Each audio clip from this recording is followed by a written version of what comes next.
Connaissance, recherche, sciences, mathématiques, théorie, physique, philosophie, conférences, archéologie, nature.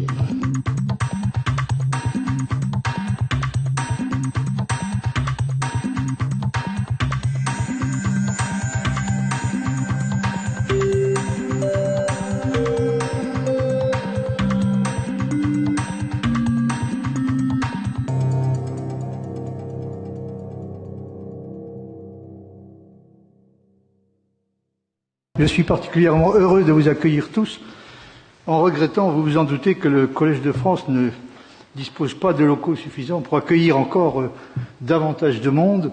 Je ne vais bien entendu pas faire à Noam Chomsky l'injure de le présenter. Je voudrais simplement le remercier d'avoir accepté l'invitation du Collège de France, et plus précisément, pour cette conférence, l'invitation de l'Assemblée des professeurs du Collège de France dans son ensemble. Même si cet aspect du problème semble avoir échappé assez largement à la presse, c'est cette initiative du Collège de France, et elle seule, qui est à l'origine de la possibilité que nous avons aujourd'hui, que nous avons ces jours-ci, de le revoir en France, après ce que je qualifierais de très longue et très regrettable absence. Le titre de la conférence qu'il va donner est Interpretation and Understanding, Language and Beyond, c'est-à-dire interprétation et compréhension, le langage et au-delà. Okay. Vous avez la parole. For much of my life, I've been intrigued by several problems, one of which I've sometimes called Plato's problem, another Orwell's problem, and also by a third, which we might call Descartes' problem. Plato's problem was lucidly formulated by Bertrand Russell in his last major philosophical work. He asked, how comes it that human beings whose contacts with the world are brief and personal, are limited, are nevertheless able to know as much as they do know? And the roots of that go back to Plato. We can borrow some of the same words to formulate Orwell's complementary problem. How comes it that human beings with ample and reliable information at hand and nevertheless know and understand so little?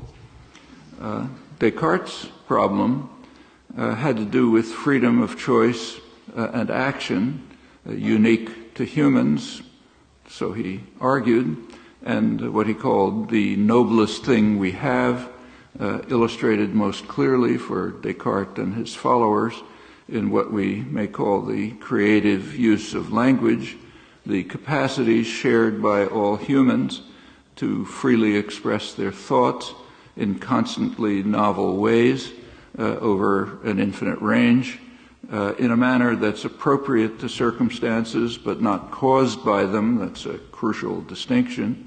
And that is also not causally determined by any extramental internal state. Humans may be incited or inclined to speak in certain ways by internal or external circumstances, but they are not compelled to do so, as his followers put the matter. For them, the dividing line between humans and what they call beast machines, animals or machines. They were describing the normal, everyday use of language. Later, Wilhelm von Humboldt called it the infinite use of finite means, a core element of the human creative impulse that should be nurtured by education in any decent society. He and other classical liberals argued. These are ideas that were developed further in Marx's early manuscripts and that have repeatedly animated popular movements. I discussed these three problems in memorial lectures for Bertrand Russell at Cambridge University 40 years ago. About Plato's problem, a good deal has been learned since, at least in a few domains. Plato, of course, had an answer to the problem, his theory of reminiscence from an earlier existence. Leibniz found Plato's thesis convincing when, as he put it, purged of the error of reminiscence, which to us must mean, when formulated in terms of genetic endowment, a topical that's at least in principle susceptible to study. Descartes' problem remains shrouded in mystery, perhaps permanent mystery, so Descartes conjectured, and we have no strong reason to believe otherwise. David Hume reached similar conclusions about the limits of human understanding. He was writing about the man he described as the greatest and rarest genius that ever arose for the ornament and instruction of the species, Isaac Newton. And about him, Hume concluded that his most memorable achievement was to draw the veil from some of the mysteries of nature, while at the same time restoring nature's ultimate secrets to that obscurity in which they ever did and ever will remain. Presumably it was with such thoughts in mind that Russell gave his last great philosophical work, from which I quoted, the title Human Knowledge, Its Scope and Limits. The title is appropriate if humans are part of the organic world, not angels, so that all human capacities have fixed scope and limits, the two intimately related. The inherent properties that provide their scope also determine their limits, an inescapable contingency. That's true whether we're considering athletic feats, intellectual and artistic achievements, or any other capacity, including the most ordinary and familiar, such as speaking our language. Newton had consigned nature's mysteries to permanent obscurity, Hume explained, by revealing the imperfections of the mechanical philosophy. Philosophy then, of course, meant science, so mechanical science. That's the conception of the world as a machine. That conception provided the criterion of intelligibility for Galileo and, in fact, all of early modern science, including Newton, who regarded his demolition of mechanical science as so great an absurdity that I believe no man who has in philosophical matters a competent faculty of thinking can ever fall into it, though he was compelled to accept that it is true, which was inconceivable to him, but nevertheless true. So by invoking the inconceivable notion of action at a distance, we concede that we do not understand the phenomena of the material world, where understanding is given a sharp meaning. It's construed in terms of intelligibility to the human mind with its own limits. The great scientists of the day shared Newton's judgment, sometimes with a degree of contempt. Christian Huygens, for example, described Newton's principle of attraction as an absurdity. Leibniz argued that Newton was reintroducing occult ideas similar to the sympathies and antipathies of the much ridiculed scholastic science, and that he was offering no physical explanations for phenomena of the material world. To these objections, Newton partially agreed, but only partially. His principles, he conceded, were occult, but not occult in the sense of the scholastics. The reason is that, as he put it, while the causes he postulated are occult, nevertheless, to derive general principles inductively from phenomena, and afterwards to tell us how the properties of actions of all corporeal things follow from these manifest principles, would be a very great step in philosophy, even though the causes of these principles were not yet discovered, because he hoped they might be discovered. But in fact, they never would be discovered in terms that Newton and other founders of modern science regarded as intelligible in accord with common sense understanding. So in that respect, Hume's statement that Newton left us with permanent mysteries appears to be correct. Thomas Kuhn, famous historian of science, suggests that Newton presumably wished to write a Principles of Philosophy like Descartes, meaning true science. But his inability to explain gravity forced him to restrict his subject to what he called the mathematical principles of natural philosophy, which did not even pretend to explain why the universe runs as it does, leaving the question in obscurity, permanent obscurity, Hume conjectured. Some of the ablest scientists of the 18th century continued to seek a mechanical, corpuscular explanation of gravity, that is, what they took to be a physical explanation, as indeed Newton did himself to the end of his life. In later years, positivists reproached all sides of the debate, quoting, for their foolishness in clothing the mathematical formalism of physical theory with the gay garment of a physical interpretation, a concept that had lost substantive meaning. That's Heinrich Hertz. As the impact of Newton's discoveries was slowly absorbed, science simply lowered its goals in a manner that's now so routine that it's unacknowledged. Scientists abandoned the animating idea of the early scientific revolution, namely that the world is in principle intelligible to us, and they restricted their goals to construction of theories that are intelligible. Now, that's a very significant step in intellectual history, by now so standard that it's not noticed. By the time we reach Bertrand Russell, his analysis of matter in 1927, he dismisses the very idea of an intelligible world as an absurdity, and in fact he repeatedly places the word intelligible in quotes to highlight the absurdity of the quest. Qualms about action at a distance, he writes, were little more than a prejudice. If the world consisted of billiard balls, it would be what we call intelligible. That is, it would not surprise us sufficiently so as to make us realize that we do not understand it. In this last phrase, Newton is invoking one of the great intellectual contributions of modern science, namely the ability to be surprised by what seems superficially obvious, and hence to recognize that we do not understand it.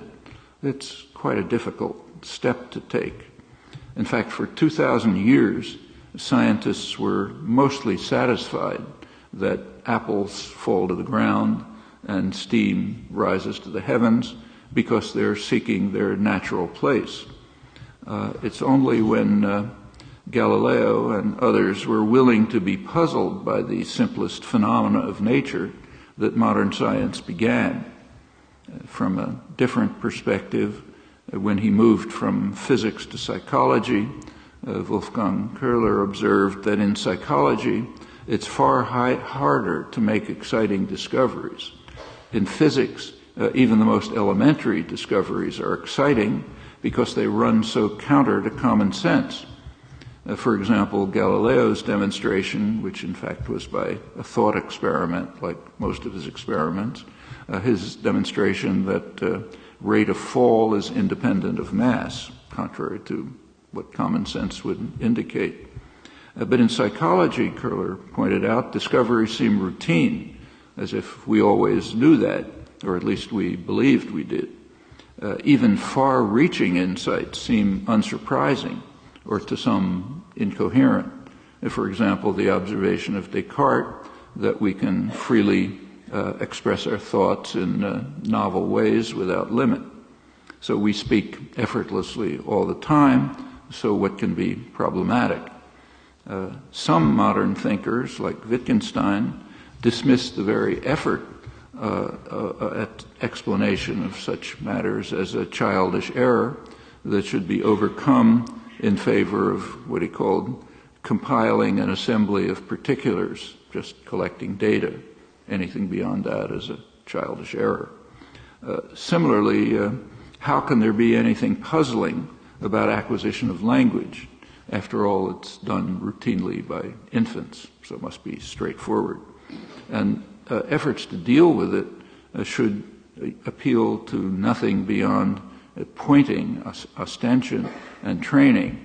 Those are Wittgenstein's two principles of language acquisition, or perhaps to conditioning, as W.V. Quine insisted.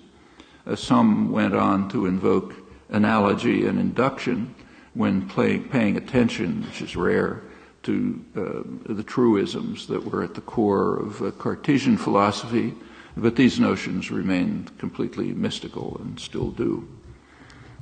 Outside of narrow domains, such limits on curiosity have been standard practice for the 2,500 years of extensive study of language. They persisted almost without question into the 1950s. They're still largely prevalent today. And in such ways, inquiry into language and other mental processes was stifled at birth, much in the same way that the natural sciences were curtailed before puzzlement about simple phenomena became the norm in the early scientific revolution. Historians of science have recognized that Newton's reluctant intellectual moves set forth a new view of science in which the goal is not to seek ultimate explanations, but to find the best theoretical account we can of the phenomena of experience and experiment. These more limited goals were not entirely new. They have roots in an earlier scientific tradition that had abandoned the search for what were called the first springs of natural motions, their actual causes, and of other natural phenomena, keeping to the more modest effort to develop the best theoretical account that we can. This more modest project is what historian of philosophy Richard Popkin calls the constructive skepticism, formulated in detail by Mersenne and Gassendi, later by Hume, in what he called his mitigated skepticism. Skepticism because we can never be sure to know the answers, and mitigated because we could at least go some steps towards answering them. This mitigated skepticism, according to that, science proceeds by, still quoting Popkin, by doubting our abilities to find grounds for our knowledge while accepting and increasing the knowledge itself, and recognizing that the secrets of nature, of things in themselves, are forever hidden from us.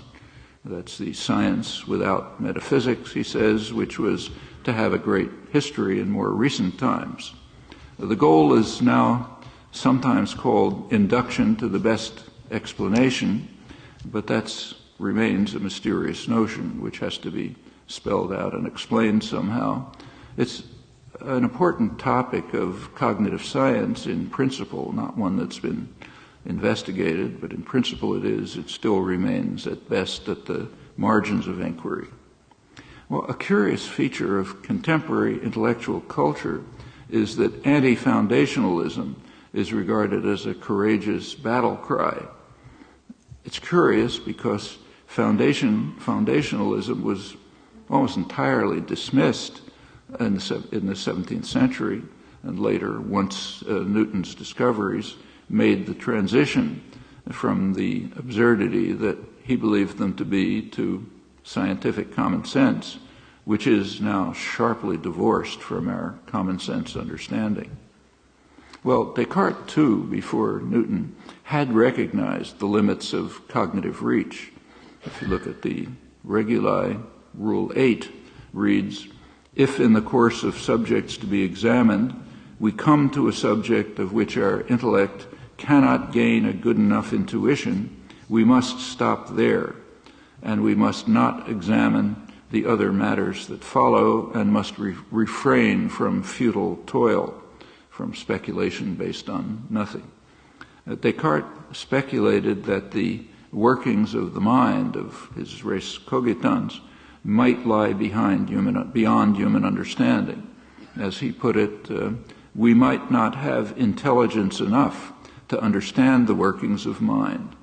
But if the explanation for the normal use of language and other forms of free and coherent choice of action, if such explanation lies beyond our cognitive grasp, that should give no warrant for questioning the authenticity of our experience.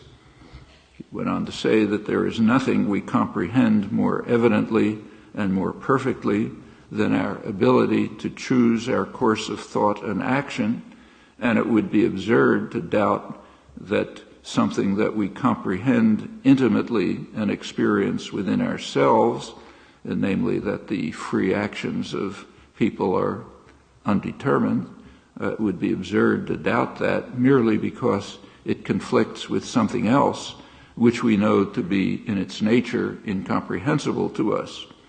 Well, for Descartes, what was incomprehensible to us is divine preordination. For a tradition from Hume to Russell, it's the mysteries that lie beyond cognitive reach of this particular organism, ourselves, with its own scope and limits. That there are mysteries of this kind should be, again, the merest truism, assuming that we're part of nature. A separate matter, and an interesting one, is how these mysteries relate to questions that we might like to answer, or that we might like even to pose in proper terms. That's, in principle, a topic subject to empirical inquiry. So it might turn out that what we call science, human science, is a chance convergence between aspects of the truth of the world and our cognitive reach, biological property of humans. That's a conclusion that might be established, for example, by some differently organized alien intelligence, just as we can reach similar conclusions about insects. And there is, furthermore, no contradiction in supposing that even within the limits of our cognitive capacities, we might in principle discover a good deal about what these limits are. So, for example, within our cognitive limits, Newtonian science did provide evidence that intelligibility of the world is in a crucial sense beyond our cognitive grasp. And if it were someday shown that intelligibility of theoretical explanation for humans is restricted to determinacy and randomness, it might be possible to provide empirical justification for Cartesian speculations about our inability to comprehend what we know to be our noblest property, our capacity for free choice of coherent action, and in fact the core of our existence. One philosopher-scientist to have tried to address these problems seriously was David Hume, who's misleadingly described as the arch-empiricist. He was very far from that. Pursuing his mitigated skepticism, Hume recognized that much of animal and human knowledge must, as he put it, derive from the original hand of nature, which provides scope and limits to what can be attained. The original hand of nature is what we would call genetic endowment, and he argues that that provides the means for the experimental reasoning that guides scientific inquiry in some obscure fashion, and also the experimental reasoning on which the whole conduct of life depends. It can be nothing but a species of instinct or mechanical power, he said, that acts in us unknown to ourselves, and in its chief operations is not directed by any such relations or comparisons of ideas as are the proper objects of our intellectual faculties. In other words, whatever it is lies beyond our intellectual faculties.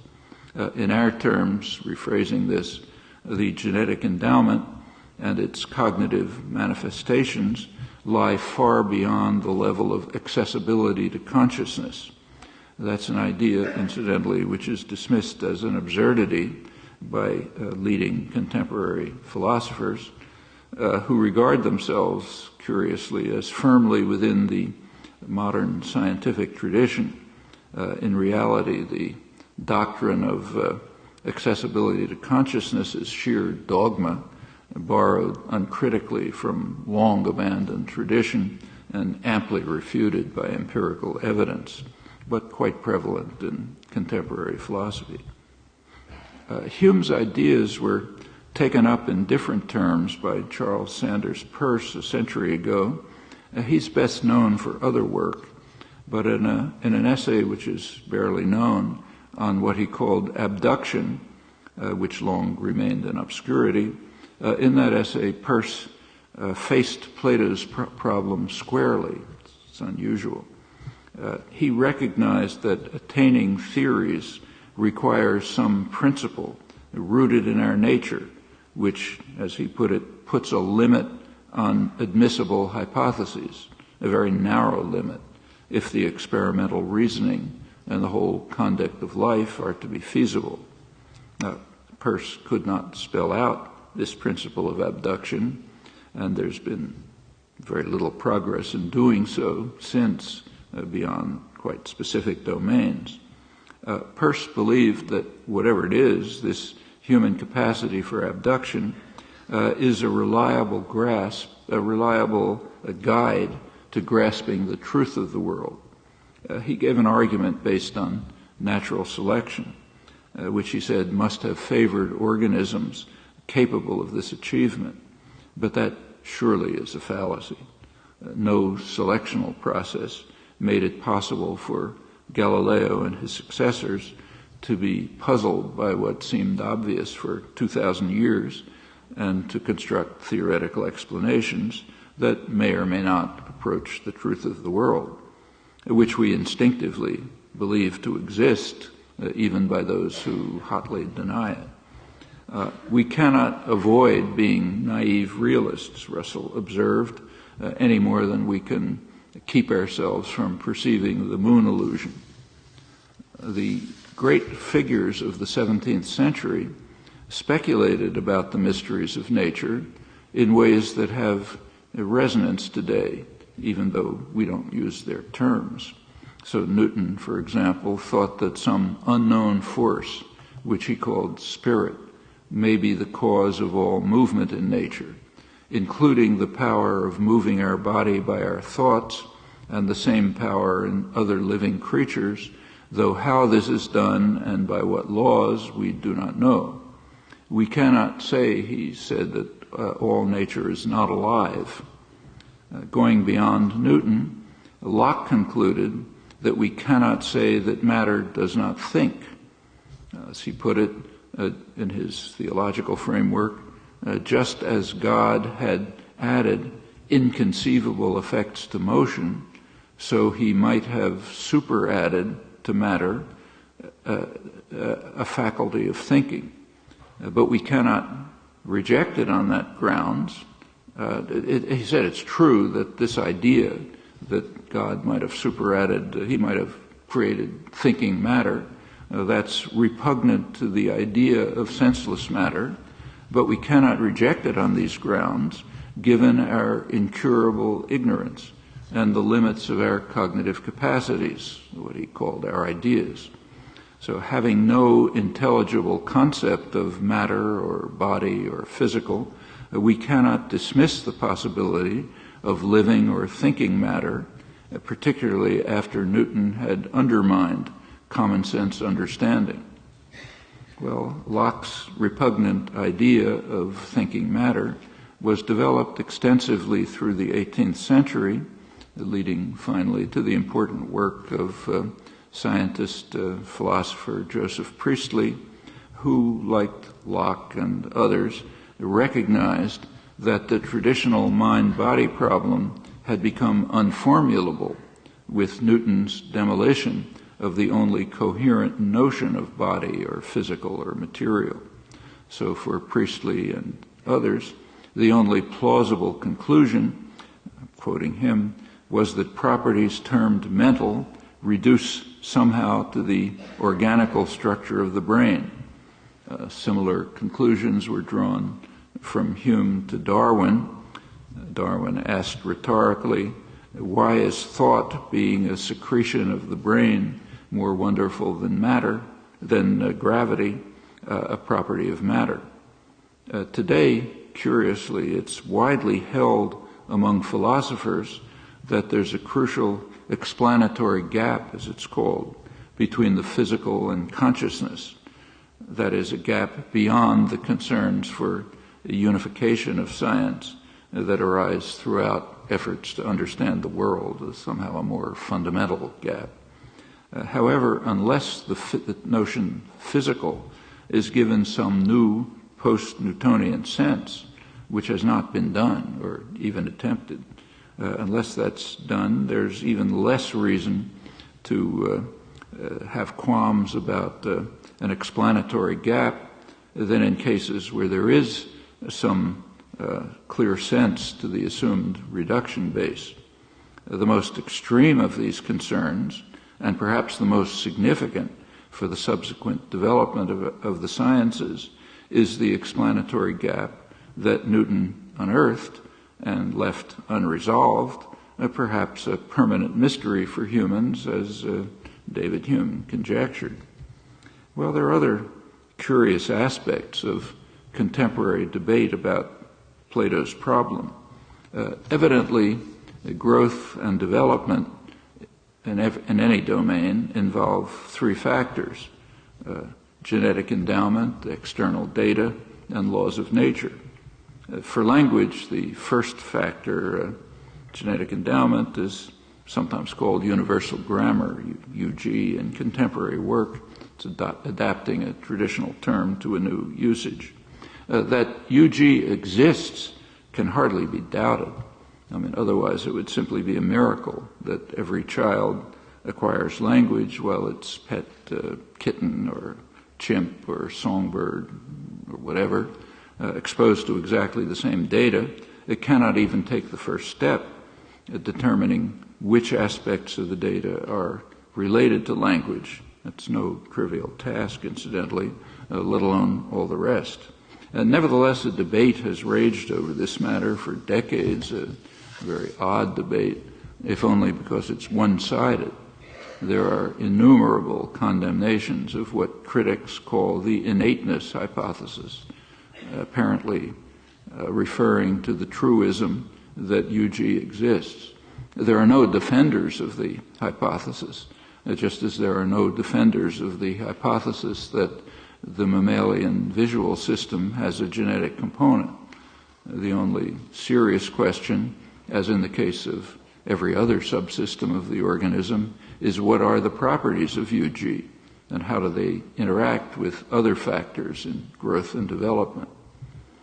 Another common objection is that little is known about the neural circuitry that's involved in the language faculty, either in its initial state before experience as determined by UG, or in the mature state that it assumes. That too is rather odd. Little is known about far simpler questions. For example, the neurophysiology of the remarkable navigational capacities and communication systems of insects. But that's never been considered a reason to question the research that seeks to determine their properties abstractly, properties which, as in the case of language, provide a kind of a guide to inquiry into what Priestley called the organical structure of the brain that underlies these properties. One prominent cognitive neuroscientist, C.R. Gallistel, has an important recent book in which he argues that throughout the long history of inquiry, neurophysiologists, psychologists, computational linguists, and philosophers have been looking in the wrong place. They've been studying associative bonds and synaptic conductance, and that, he writes, cannot encode facts about the state of the experienced world, memory storage, or the stable systems that are called upon in performance.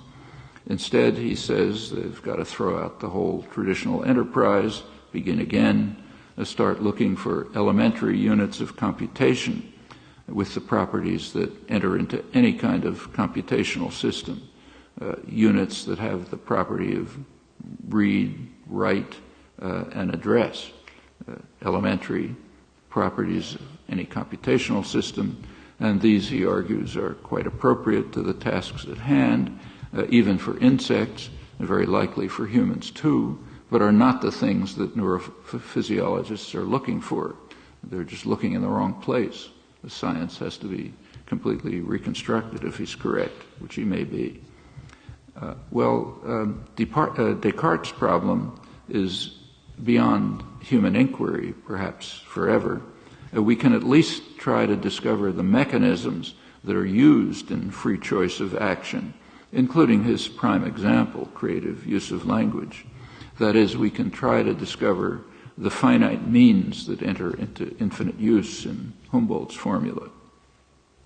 By the mid-20th century, the general mathematical theory of such mechanisms was quite well understood, and it can be adapted to language, where by language here I mean an internal system, a subsystem that interacts with other systems in the life of the organism, what biologists sometimes call modules or organs.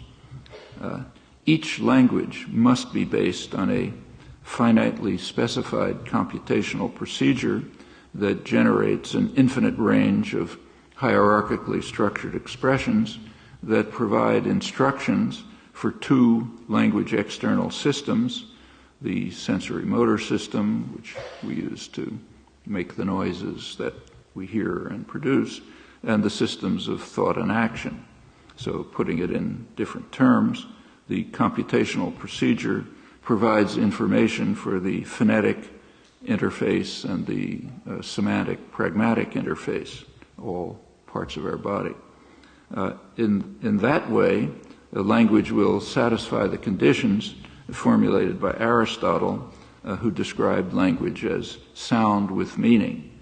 Actually, recent work suggests that the formulation should be changed, that language is meaning with sound. That's a significant difference. According to that view, externalization of language by the sensory motor system is a secondary process, both from an evolutionary perspective and the perspective of the structural design of the system. I can't go into details here, but the basic thrust of the argument is fairly straightforward. The internal computational procedure is sometimes called a generative grammar, or more perspicuously, an internal language. It's incorporated somehow in any such procedure is an operation, call it merge, that takes two objects already generated and forms from them a new object. The simplest operation will leave the two objects unchanged and unordered, so we can take the new object to be just the set of the other two. Reapplying merge over and over again, we obtain an infinity of hierarchically structured expressions. Furthermore, if no special stipulations are added, merge will form structures with what are called displaced elements. So, for example, if merge is applied to the structure underlying John saw what, it will form what John saw what. And if we carry out merge again, it can form guess what John saw what. That structure is then transferred to the two interfaces. Well, it turns out to be just what is required for the semantic pragmatic interface, where the element what has two functions. It's the direct object of the word see, and it gets its semantic interpretation from that, and it's an operator ranging over the whole expression, which means something like guess for which thing X John saw the thing X. The X is interpreted twice. That's the right information for the semantic pragmatic interpretation, but it's completely the wrong information for the phonetic interface. So we do not say, guess what John guess what, John saw what. Rather, we say, guess what John saw. We delete the second occurrence of John, the lower occurrence in a hierarchy. Only the most hierarchically prominent occurrence remains in externalization. The others are all deleted. And in more complex expressions, that means lots of deletion. Well, that makes sense from the point of view of efficiency of computation and articulation. They are greatly simplified by this procedure. However, it raises problems for communication. It's necessary for the hearer to determine what's missing and where it is. And that becomes an extremely complex problem, as anyone knows who's worked on automatic parsing programs or on perceptual models. Well, what this illustrates is that there's a conflict between computational efficiency and communicative efficiency. And in this and every similar case of conflict that's known, language design favors computational efficiency and sacrifices communicative efficiency. In other words, considerations of computational efficiency yield the right results at the semantic-pragmatic interface for thought and action, but they harm communication. Well, that's an important conclusion. And in fact, the outcome is exactly what we would expect on evolutionary grounds. So merge is in fact clearly a universal property of the human mind brain today, but our early ancestors lacked that property. Hence, at some point in the past, not the very remote past, some mutation must have taken place, perhaps very slight, which rewired the brain to yield this capacity, to yield this operation, merge. Well, mutations take place in an individual, not in a group. And the person who underwent this mutation could exploit existing conceptual capacities to think, to interpret, to plan over an unbounded range. The person had what's sometimes called a language of thought. Well, that presumably confers a selectional advantage. In part, it would be inherited by offspring. Sometime later, the property would be shared by enough people in a small breeding group, and we come from very small groups, maybe a few thousand individuals. The property could take over a small group. At that point, if enough people have the capacity, it would be advantageous to externalize the inner thought. To do so, it's necessary to solve a hard cognitive problem, that is, to relate the internal generative system, which had emerged suddenly, to the sensory motor system, which had been around for hundreds of thousands of years. We know that from fossil evidence. So we would expect then that this secondary system, this secondary component of language, the externalization, would be complex, varied, subject to historical change, and so on. And that's indeed what we find overwhelmingly.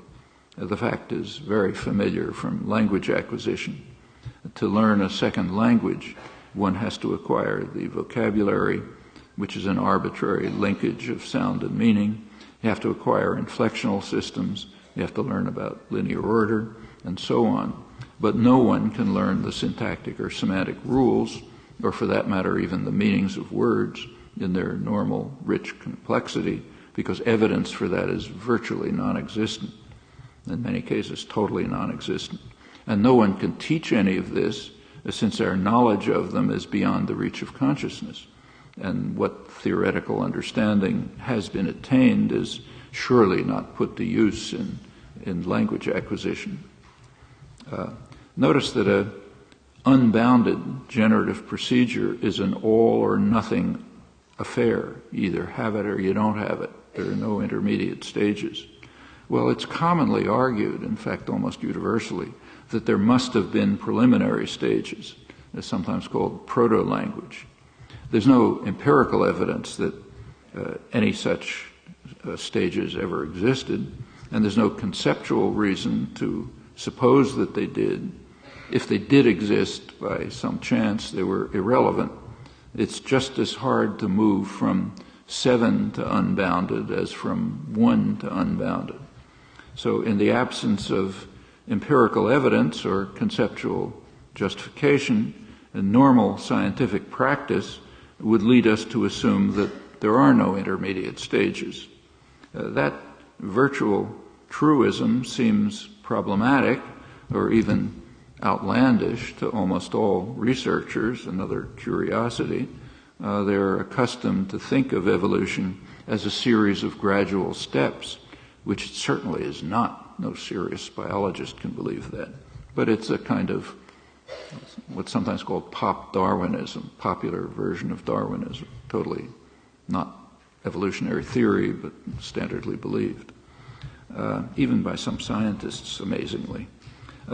The truism is often condemned as catastrophism, based on vague ideas like mutation.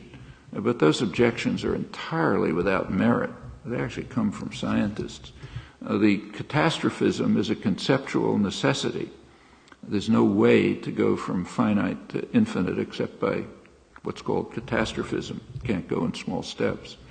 And it's not in the least inconsistent with evolutionary theory, within which, of course, mutation is a core principle. Well, notice that design considerations and evolutionary considerations converge.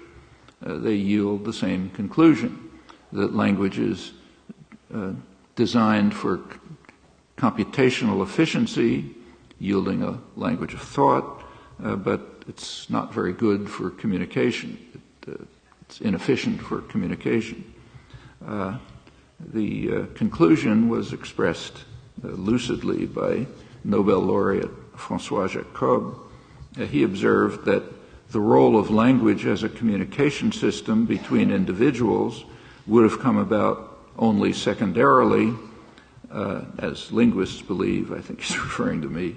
The quality of language that makes it unique does not seem to be so much its role in communicating directives for action or other features of animal communication, but rather its role in symbolizing, in evoking cognitive images, in molding our notion of reality, and yielding our capacity for thought and planning through its unique property of allowing infinite combinations of symbols and therefore mental creation of possible worlds. Those, I think, are accurate ideas which actually trace back to the 17th century cognitive revolution and have been richly elaborated in the past half century. Well, that seems surprising to a lot of people, virtually everyone who works in the field, but it's pretty straightforward, and I assume sooner or later will be understood to be pretty close to truism.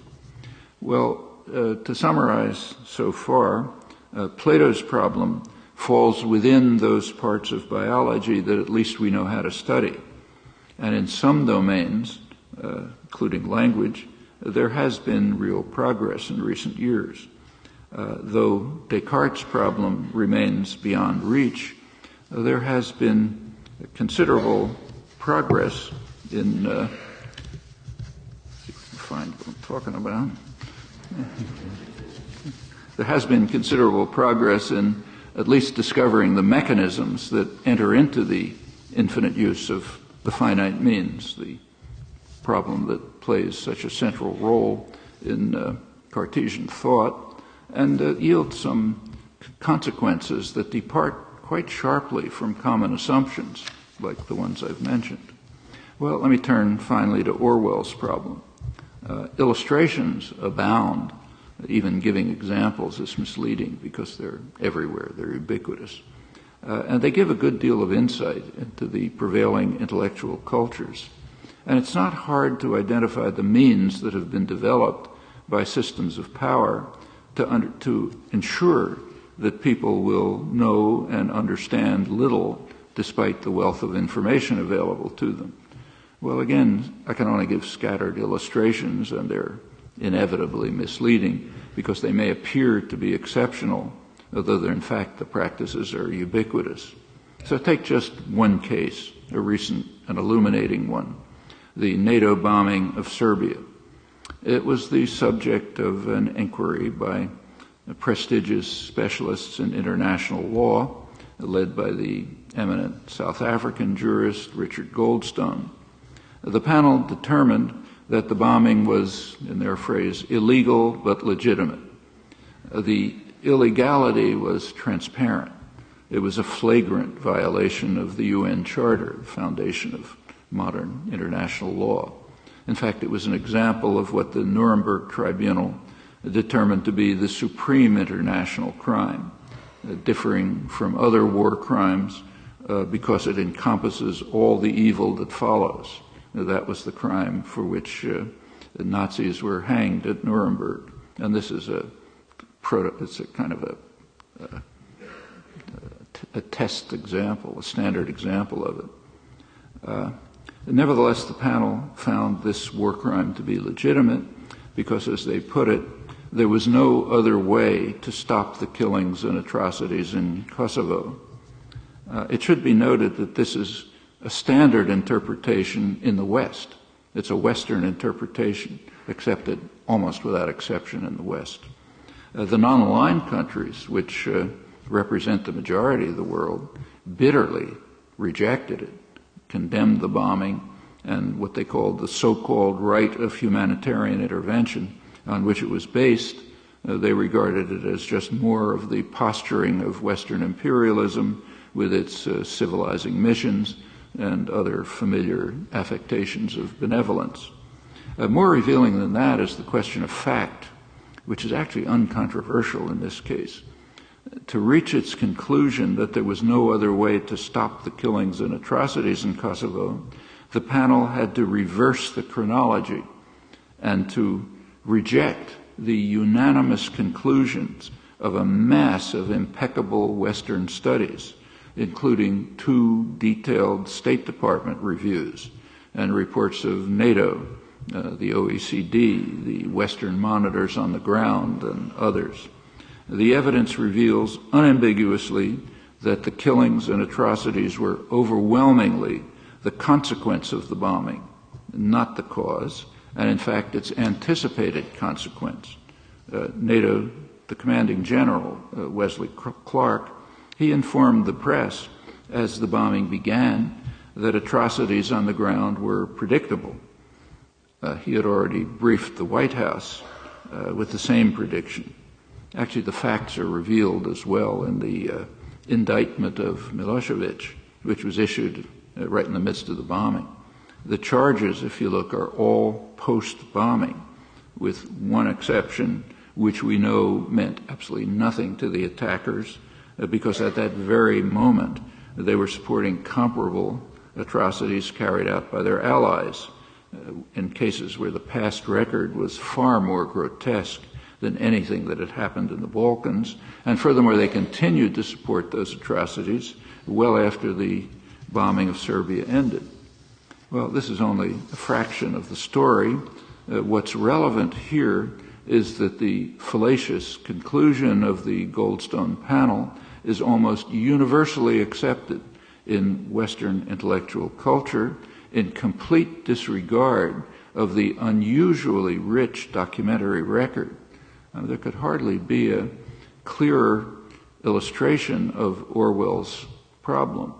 And as history and familiarity with cultural norms would suggest, a rational discussion of this matter is virtually impossible in the West.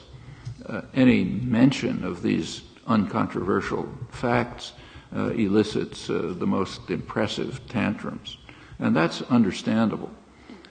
The period before the bombing was marked by one of the most extraordinary episodes of self-glorification in intellectual history. Can't think of anything like it. Prominent figures in the West lauded themselves and their own states for acting on principles and values for the first time in history, as the attackers led the enlightened states to a new era of history, acting out of pure altruism in a noble phase of their foreign policy with a saintly glow and so on. in a deluge that would have impressed Kim Il-sung. And after that performance, recognition of the elementary facts of the matter would be a psychological impossibility for the educated classes.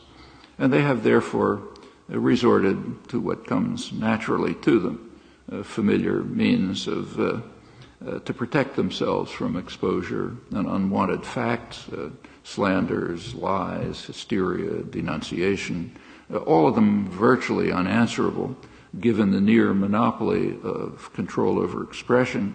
In this case, it even includes the dissident fringes in the mainstream, which had been in the lead, if you look back, and trumpeting their own magnificence and supporting the attack. Now, there's a great deal in print about all this, but it's irrelevant. It's far too inconsistent with doctrinal orthodoxy and with self-protection to enter awareness. Well, the example is perhaps unusual in its clarity, but apart from that, it's pretty close to the norm.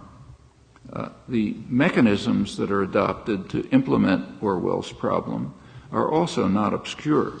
I mean, on the contrary, they've been described frankly and with approval by the leading practitioners and the most respected ones. Well, in brief, by World War I, elite circles in the West, primarily England and the United States, the more free societies, elite circles were coming to understand that popular struggles had achieved so much success that the population could no longer be easily controlled by force, and it would therefore be necessary to control attitudes and beliefs. Among other devices, a huge industry was created to fulfill this task. It's called the public relations industry, primarily a U.S., secondarily British invention, later taken over elsewhere. There's an early industry manual by one of its leading figures, Edward Bernays. It opens by observing that the conscious and intelligent manipulation of the organized habits and opinions of the masses is an important element in democratic society. But clearly it is the intelligent minorities which need to make use of propaganda continuously and systematically, because only they understand the mental processes and the social patterns of the masses and are therefore in a position to pull the wires which control the public mind, which they can regiment every bit as much as an army regiments the bodies of its soldiers. This process of what he called engineering consent is the very essence of the democratic process. Bernays wrote 20 years later, when he was being honored by the American Psychological Association in 1949 for the quite impressive achievements that he had made. Bernays was not on the right wing. He was a good Roosevelt liberal, Wilson, Roosevelt, Kennedy liberal. In fact, he had honed his skills in Woodrow Wilson's Committee on Public Information. The name should give it away. It's the first U.S. state propaganda agency. The committee was the official component of a campaign in which the most respected liberal intellectuals undertook, in their words, to serve as the faithful and helpful interpreters of what seems to be one of the greatest enterprises ever undertaken by an American president. They were referring to Woodrow Wilson's decision to enter the European war right after he was elected on the promise of peace without victory, not entering the war. So that was one of the greatest enterprises ever undertaken by a president, and the liberal intellectuals had to serve in that cause. Unwittingly, they were serving as instruments of the British Ministry of Information, which secretly defined its task as to direct the thoughts of most of the world, but particularly the thoughts of American intellectuals. The British recognized that that would be necessary to bring the United States into the war. The target the targets of British propaganda, namely the liberal American intellectuals, they were adopting good Wilsonian doctrine. Wilson's own view was that an elite of gentlemen with elevated ideals is necessary to preserve stability and righteousness. It's the intelligent minority of responsible men who must control decision-making. Another veteran of the Committee on Public Information explained in his quite influential progressive essays on democracy in the same years, as they were called. That's Walter Lippmann, the leading American public intellectual of the 20th century, also a Wilson-Roosevelt liberal.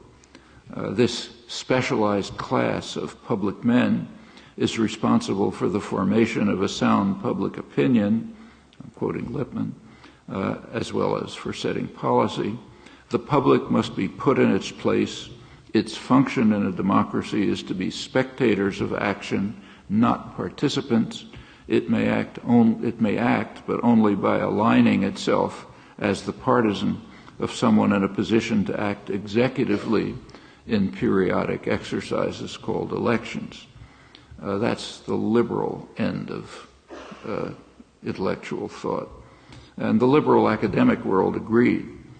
Harold Lasswell, one of the founders of modern political science, also liberal intellectual, he explained that the intelligent few must recognize the ignorance and stupidity of the masses who have to be controlled for their own good. Well, I've been sampling only from the progressive end of the spectrum. Views become harsher as we move towards the so-called conservative or reactionary end. And others were impressed by the success of these enterprises to control the public mind. Nazi propaganda, for example, consciously based itself on American commercial advertising with unfortunate success. The Bolsheviks tried to do so as well, but much more clumsily. It was never particularly successful. The basic principles remain. They take various forms, although, of course, they're constantly denied with rhetorical flights about dedication to democracy. Well, unlike the other two problems, Plato's and Descartes', Orwell's problem is quite easily solved at the intellectual level, but the solution to the problem explains why it remains with little impact within the dominant intellectual and moral culture that leaves obvious tasks for those who do not accept the guiding principles. Thanks.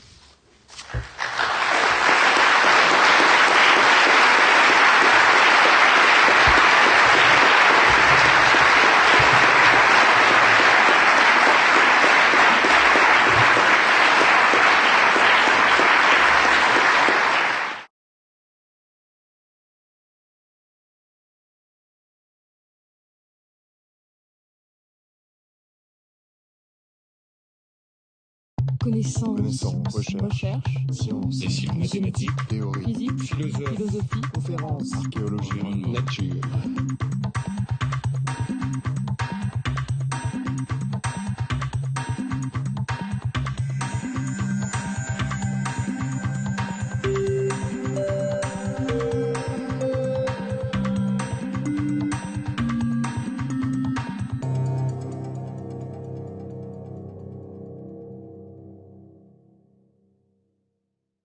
Je remercie Noam Chomsky chaleureusement pour sa conférence. Nous pouvons consacrer, je pense, à peu près une demi-heure à la discussion, peut-être un peu plus, mais tout de même pas beaucoup plus pour ne pas abuser des forces et de la bonne volonté de notre conférencier. Et autant que possible, il serait souhaitable que les questions soient posées en anglais. Est-ce que quelqu'un demande la parole? Oui, Stanislas Dehaene.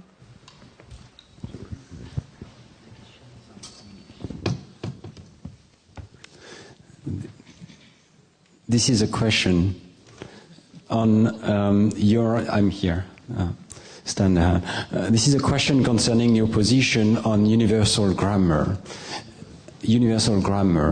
and whether you believe that this is a system which is unique to language, you spoke about a module for language, or whether you might consider that this is in fact a system, and maybe the merge operation, which lies at the core of it, would be an operation which is in fact non-modular and shared perhaps with the ability to perform mathematics, to perform music, and to plan action quite outside of the domain of language. So what is your position on the modularity of the modularity of the merge operation? Is it unique to language, or is it shared with mathematics and music and action?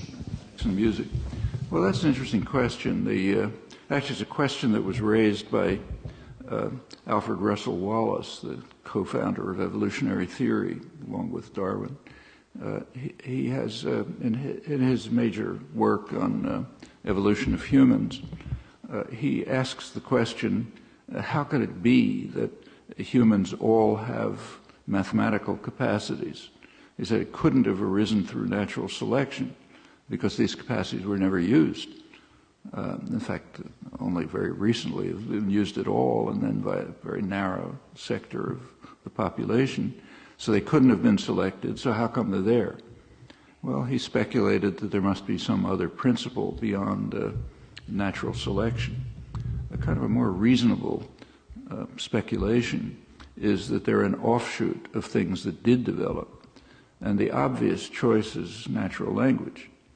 And in fact, there are ways, simple ways, to derive basic arithmetic from the human language system by radical restriction of the operations. In fact, if you restrict the lexicon, the vocabulary, to a single item, you essentially get arithmetic. Well, that proposal there have been objections to that proposal in the psychological literature on the grounds of what's called double dissociation. So you find people who have the language capacity but have lost the numerical capacity, and conversely. However, as the person sitting next to you has pointed out, Luigi Rizzi, that doesn't tell you anything, because those dissociations have to do with performance. You also find dissociations between reading and knowledge of language, but nobody believes that reading somehow developed independently of language. So if you want to study these questions, you have to begin by making the crucial conceptual distinction between the internal system and the means of putting it to use.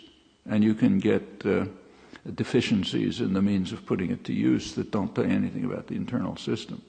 So I think it stands as a reasonable idea that mathematics, at least arithmetic, is just an offshoot of natural language. And there was no problem of natural selection. It's just there once you have natural language. Now, let me stress that's arithmetic. What about the rest of mathematics? Well, there's a famous comment by the mathematician Kronecker that God created the natural numbers and humans created everything else. If we reformulate that, it could be that the evolution of the human language capacity created the natural numbers, and everything else is created the same way science is created. Whatever capacity it is that we use to make sense out of the world is used to create, in fact, to consciously create the rest of mathematics. And the rest of mathematics is, in fact, empirical in a certain sense. So while there's a certain necessity to the truths of arithmetic, and in fact, even that's not quite accurate, like there are what are called non-standard models of arithmetic, but putting that aside, arithmetic is more or less, it's kind of like logic. It doesn't allow a lot of options. On the other hand, set theory is based on just stipulations. You have to stipulate the axioms, and you can have the set theory with one and not the other. So it's kind of an empirical subject. In fact, Kurt Gödel famously, great mathematician, argued that arithmetic is the only fixed system of pure thought, pure analyticity, absolute truth, and that set theory is an empirical subject, and you pick your axioms in such a way as to derive the phenomena, which are the truths of arithmetic, in the best way, much as you pick your physical theory to account for the phenomena like motion of the planets. So that could be the answer. Well, what about music? Music is found, I think, in all cultures, but it's found in a lot of different forms. So the traditional Western genre is just one kind of music, and there have been some investigations of how it might relate to the language faculty, has some similar properties. But what's found all over is rhythm, and a lot of musical traditions are really just based on rhythm. And rhythm is probably deeply rooted in just the way the brain functions, at least the human brain, apparently not other brains. But there is work that appears to, especially work by Lorianne Petito, a cognitive neuroscientist, that appears to show that there's a part of the brain which you can identify by imaging techniques that responds to a particular rhythmic structure, which happens to be, the periodicity of it happens to be about the length of 2 syllables. And this shows up in human infants as early as you can detect it, so it's probably prenatal. And it's somehow responding maybe to some language like prosody, and that's the basis of rhythm. And it could be that rhythmic traditions somehow develop out of this. I think these are research topics. It's a very good question. Why do they exist? It's Wallace's question. Why do they exist since they can't have been selected?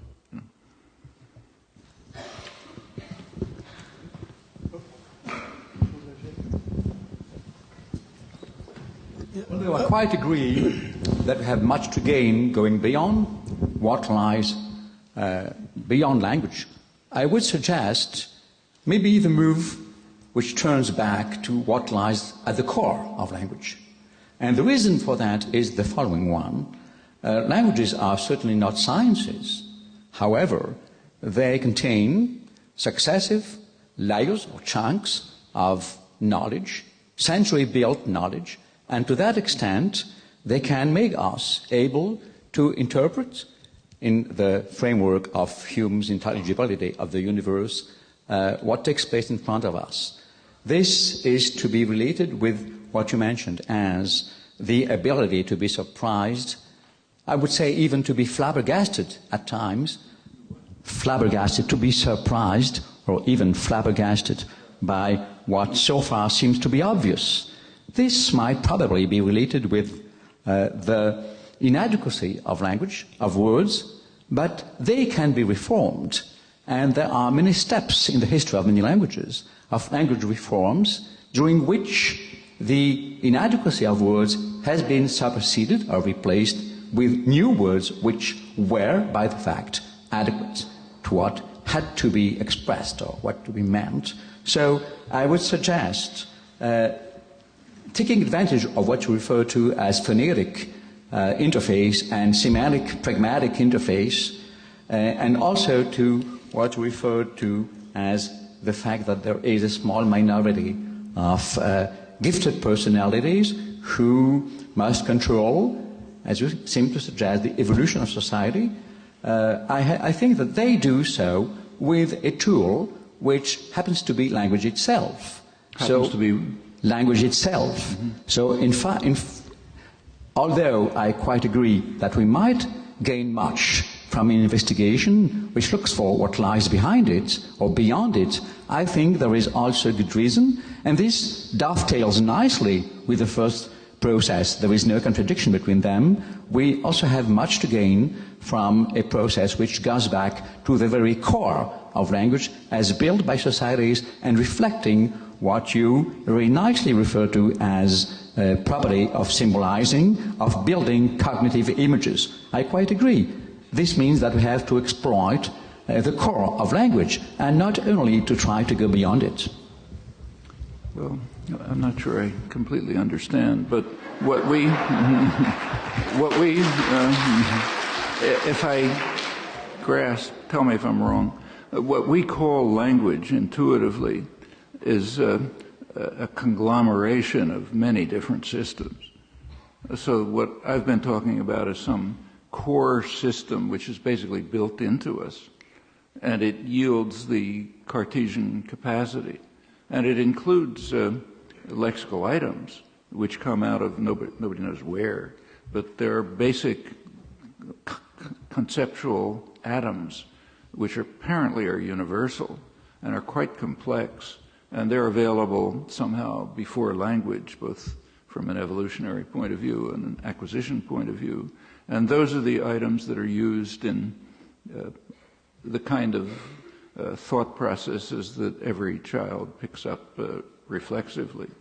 Now, there are other things in what we call language that are conscious inventions. So when you move on, say, to the sciences or to mathematics and so on, you invent concepts all the time. Eigenvalue, phoneme, all kinds of things. And those concepts are very much unlike the concepts that are our native concepts. For one crucial difference is that those concepts, those that are invented consciously by the scientists, neutron, phoneme, and so on, those concepts are at least intended to have a reference. They're intended to pick something out in the world, something real. So if scientists invent the notion, say, neutron, they would like to believe that there's some extramental entity that in fact corresponds one-to-one to this notion that they've developed. Similarly, when say linguists invent the notion, say, phoneme, they would like to believe that somewhere in the world there's actually an entity that corresponds to the phonemes. That's completely different from the concepts that we pick up just reflexively. So there is nothing in the world that corresponds to our concept person or river or tree or city or any other one that you pick up. They just don't have reference. They have completely different properties, whatever properties nature devised. We have no choice over that. And they're universal, so they're understood the same way in every language, independently of data. And to mix them up with the consciously created technical vocabulary, I think is an error. It's conceptual error. I mean, we call them all language, but they're quite different. A lot of philosophical debate really goes off track here, I think. For example, those of you who know modern philosophy are aware that there's a huge debate over the sentence, water is H2O. And out of this come various thought experiments about twin Earth and so on and so forth. Well, there's some problems with that. I mean, a sentence has meaning only in a language. But what language is the sentence, water is H2O, in? It's not in English, because English doesn't have the notion H2O. It's not in chemistry, because chemistry doesn't have the notion water. I mean, of course, chemists use it, but they don't mean what we mean by it any more than by, say, energy or work. They mean the intuitive notion. So, in fact, there's no language in which water is H2O is a sentence. Therefore, it can't have any meaning. Therefore, there can't be any discussion about it. And your intuitions about it don't matter. I mean, all of the philosophical literature is based on your intuitions about this formal object about which you have no intuitions and can't have them because they're not in any language that you acquired. And that's, I think, a striking example of something that's much broader, actually, which was kind of at the core of Wittgenstein's work. Wittgenstein argued that, I think he kind of overdid it, but he argued that philosophical problems come from a failure, a misunderstanding of language, in part the belief that technical terms are handled like ordinary terms. In fact, he said the meaning of the term is just the way it's used. There's no, and for scientific or technical terms, well, the usage is stipulated. It's not for the rest of language. And his argument was that if you could sort of do kind of psychoanalysis on philosophers and lead them out of their misinterpretations of language, you probably eliminate philosophy. That was his goal in his later work. There's something to it, I think, and I think things like this are a good example. And what you're describing is certainly correct, but I think it's a kind of a heterogeneous notion of language which brings together many different aspects of a human cognitive activity, which we loosely call language, but they're not going to be the same as the internal language, which is the genetically determined structure that's kind of at the core of all of this. They bring together a lot more. Yeah, I want to ask a question about, on the one hand, language, and the other hand, communication. You seem to suggest that the function of language is not essentially for communication. In fact, it's badly designed for communication. It's designed for other purposes. But when we think about humans in small groups, and most of the time, when we think about humans in small groups, hunter-gatherers, for example, and most of the time we've been in small groups as hunter-gatherers. Perhaps we don't know very much about what they were like back then, but we do know, perhaps on the basis of examination of hunter-gatherer groups now, that they communicated a lot. They gossiped, for example, and gossip appears to be quite important. And you can think about the central role that communication has in group solidarity and bringing the group together, and group planning. That is, groups plan together by communicating, to go out and hunt or to gather. So communication seems to be a central feature of the activities of these small groups. And if you think about it in a kind of, I suppose, naive way, you can well imagine that it has enormous evolutionary value. One would think that communication is really important here, evolutionarily. But you seem to suggest that no, language did not come about for that purpose. It came about for other purposes. And I'd like to ask you to say a little bit more about communication, which does seem so important when we talk about groups of human beings, and the mother-child interaction. Take another example that seems to be important. What was the second? The mother-child interaction, Mother-child which is based upon, again, communication, and that seems to be set in very early on with the use of language. Yeah, well, we ought to begin. First of all, it doesn't really matter whether it seems intuitive or not. Most things that we discover about the world are counterintuitive, as has been known since Newton. But is it intuitive? First of all, what do we mean by communication? I mean, if we understand communication broadly enough so as to include every social interaction, then, of course, the communication is part of the use of language. But if we mean by communication something like, say, transmitting information or anything more or less definite, then communication, first of all, is not specific to language. We communicate in all sorts of other ways, like we transmit information about ourselves by style of dress, for example. In fact, by just about everything we do. So naturally, we do it by language. But also, a great deal of the usage of language in the most primitive hunter-gatherer tribes is not for communication in this sense. So people sit around the fire telling stories, let's say, or they establish social relations among themselves. And we all know that. I mean, there are few things that are more embarrassing than being placed into a room with somebody who you have nothing to say to. And it's kind of threatening. You can't not talk to them because that's too threatening. And you can't talk to them because you have nothing to say. So it's extremely uncomfortable. So what you do is try to, I don't know, talk about the soccer game or something. But there's just kind of a necessity to interact somehow. And language is one of the ways we interact, but gaze is another one. How far you stand from someone is another one. In fact, there are cultural differences on this. And naturally, language enters into those things too, but it's not communication. Actually, it's what Malinowski called phatic communication, meaning not communication, but just establishing human relations. And A great deal of language, even in the smallest groups, is like this. And in fact, if you just introspect, almost all the use of language is internal. It's thought. You can't go for a minute without talking to yourself. It takes a tremendous act of will not to talk to yourself. How you're talking to yourself is an interesting question. It hasn't been investigated.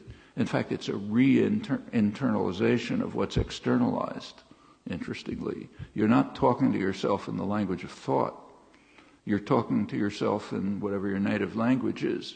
So you can tell when you're thinking if two of your sentences rhyme, let's say, which means that you're using the most external aspects of it, and you're re-internalizing it, and that's probably 99% of the use of language, which has nothing to do with communication. And an interesting question is, well, how does that re-internalization relate to actual thought, which is far beyond the capacity for introspection? It's not accessible to consciousness. It's going on somewhere, but we can't access it. Maybe there's some other ways to access it beyond introspection, but they haven't been discovered yet. However, I don't think that there's, if you make any relatively specific characters, if you offer any relatively specific characterization of communication, I think what we find is that communication is a pretty marginal use of language, even in the smallest, most primitive groups, in families and so on. So it's used, of course, for communication, but it doesn't seem to be well designed for it, and that doesn't seem to matter. I mean, there are plenty of properties of language that just harm communication, but those are aspects of language you don't use. You avoid them in some fashion. But the very design of language seems not to be based on communication, and you'd expect that on evolutionary grounds for the reasons I mentioned. So it's true, it's counterintuitive. I mean, it's just like it's kind of a cliche that language is designed for communication. It just happens to be wrong, I think.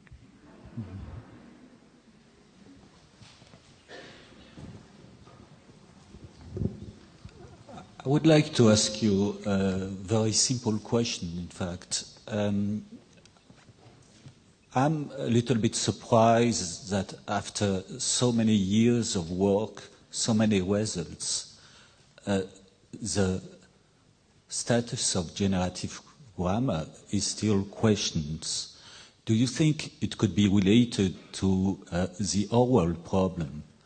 What I mean is, do you think, in fact, the ideas of generative grammar could, in fact, be in contradiction, in an abstract way, perhaps, with what we could call Orwell's ideas? You mean? Yes.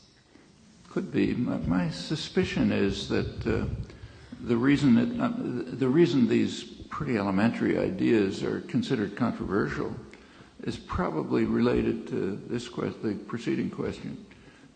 There are some things that just seem obvious. Like it's obvious that language is for communication. It's obvious that children acquire a language. Not going to be a problem. It's obvious that we keep talking without thinking about it, so how can anything be going on in our heads? Essentially Curler's observation. It's just hard to accept the concept that there's something surprising and difficult about it. Just as for thousands of years it was hard to accept the idea that there's some problem about stones falling and steam rising. It's pretty hard to break through that barrier, and particularly hard to do it when it's something about ourselves. So sort of intuitively we kind of think we understand it all. I can't think of any other reason, but it's a fact that the study of language is just suffused by extreme irrationality. In some cases, like the study of the evolution of language, I mean, the whole field is kind of off the planet, you know. I mean, even its existence is irrational, literally. I mean, think about it. The evolution of language is going to be an extremely hard problem. There are simpler, much simpler problems that are not studied, like evolution of communication system of bees. Bees are much easier to study than humans. You know, tiny organisms, brain the size of a grass seed. Do any experiment you like. 500 species. They all differ a little. Say a lot of comparative evidence. Some of them have no communication systems at all, and they do about as well as the ones with the complex systems. Interesting question what it's all for. So there's a kind of like an ideal topic for study. Take a look at the literature. There's almost nothing on evolution of bee communication because biologists recognize it's just too hard to study. Okay? On the other hand, human language is incomparably more difficult. There's libraries full of books on it, conferences, articles in newspapers, and so on. It's just totally irrational.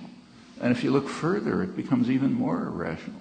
So if you look at those libraries of books on evolution of language, you'll notice most of the work that's in them is study of animal communication systems.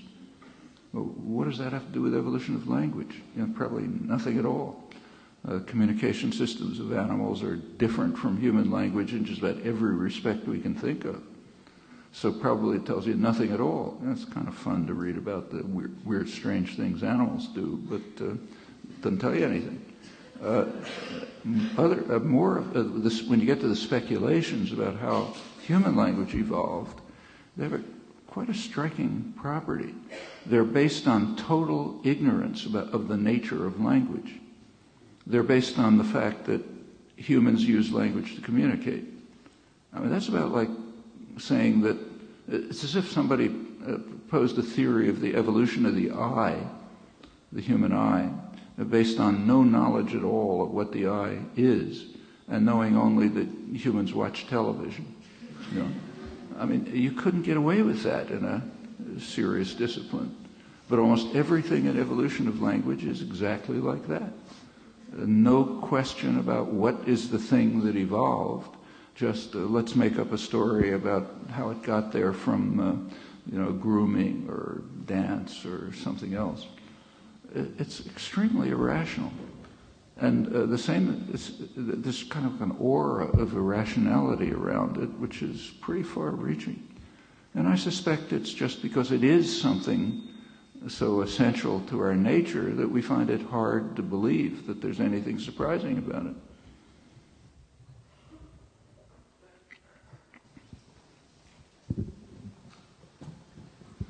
Hello? No, just it's by curiosity. I'm here. Yeah. I'd like to have your specific point of view, maybe with Fitch and Hauser too, about the recent research on molecular biology on the FOXP2 genes, and I'd like to have your point of view about the implication about your linguistic generative theory, the implication of the FOXP2 genes. No? What's the implication of the FOXP2 gene? Yes. FOXP2? Yeah. You don't care, or? Yeah, it's an interesting. It's not very clear that it has all that much to do with language. FOXP2 is found in all kinds of fine motor coordination and things like that. It is related to certain language disorders and so on. So maybe it means something, maybe not. But you don't have any point of view yet, so. I don't have anything to say about it. But it's. Thank you. There's literature on it, and I think it leaves the status of the question. But maybe somebody here knows more than I do and can say something. But what I've read about it seems to suggest that the FOXP2 gene. First of all, it's found in organisms all over the place, and it's involved in lots of different kinds of activities, like fine motor coordination. And the idea that you're going to find a gene for language is very strange. That's just not the way genetics works. I mean, genes do all kind of different things depending on which kind of configurations they're in, what master genes control them, and so on.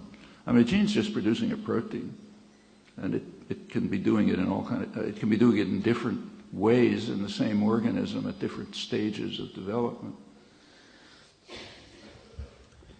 Yes, hello.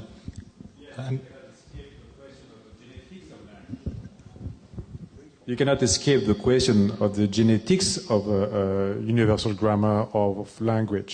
Not talking about genes, but if you're right, I mean, we have to find the mechanisms, the genetic mechanism that allow language. To find a mechanism, surely, but we also want to find a mechanism for insect navigation. Yeah, okay, so, and the question is where to look. For insect navigation, nobody knows where to look. For example, the way you define language, there is no language in monkeys, there is language in the human species, right? So we have to find what the difference is. Why? Well, you know, look, it's a little bit like saying that there's human navigation and bee navigation, and we have to find out what the difference is. It's not a sensible question. There's no reason to think there's any relation between them. I mean, bees do dead reckoning. We don't. Okay, so that's a difference. To find the neural basis for that it's beyond today's science. And you can only investigate it if you learn something about each of the cases. So if you learn about each of the cases, so if you want to compare, say, how I get home at night with how a bee gets back to the nest, you're going to first have to learn something about how I get home at night, and separately how a bee gets back to the hive, and then you can see if there's anything related. There's no particular reason to expect much. And in the case of what we call animal language, that's just a metaphor. It's like bee navigation. I'm not talking about animal language, but you're saying that the universal grammar, UG, is some of innate or genetics,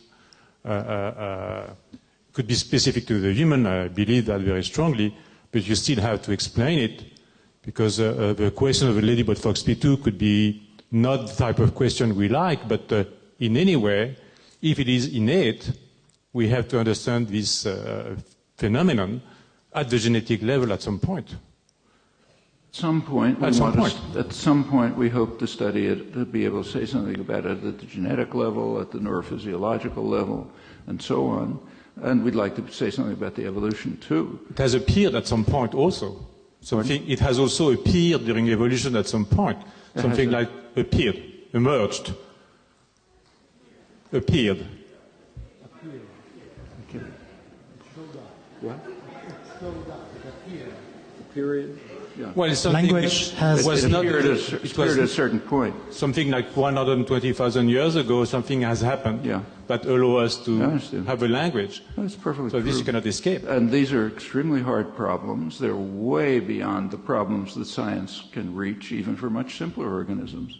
See, I think that's another example of the irrationality that surrounds the study of language. People expect to find answers for language that you can't find for insects. It just doesn't make sense to have those expectations. The problems that, say, Gallistel is talking about.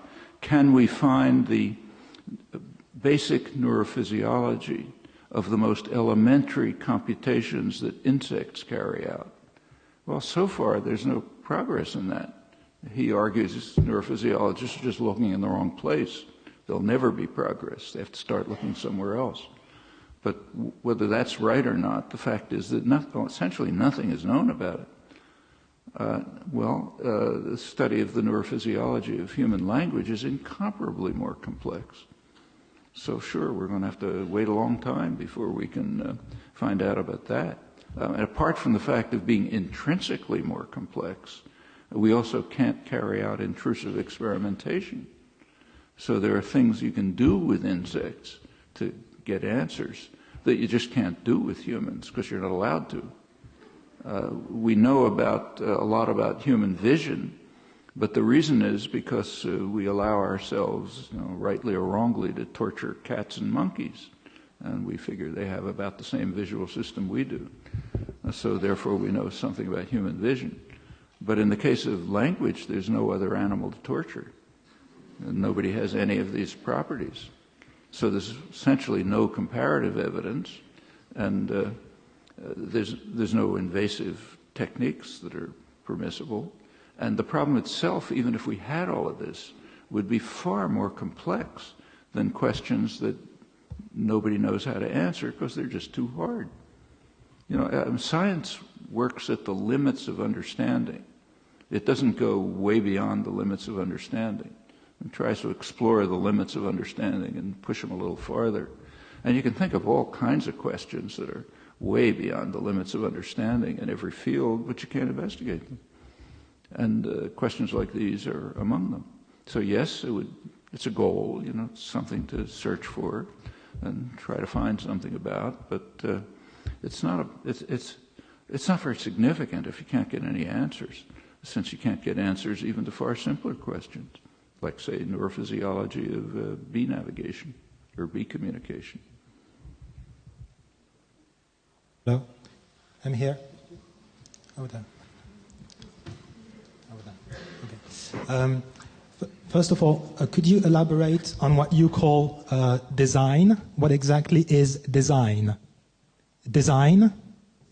Design, yes. Yeah. What is it you call design? And the second question is, you often talk about democratic societies, and for you, do we live in a democratic society or not?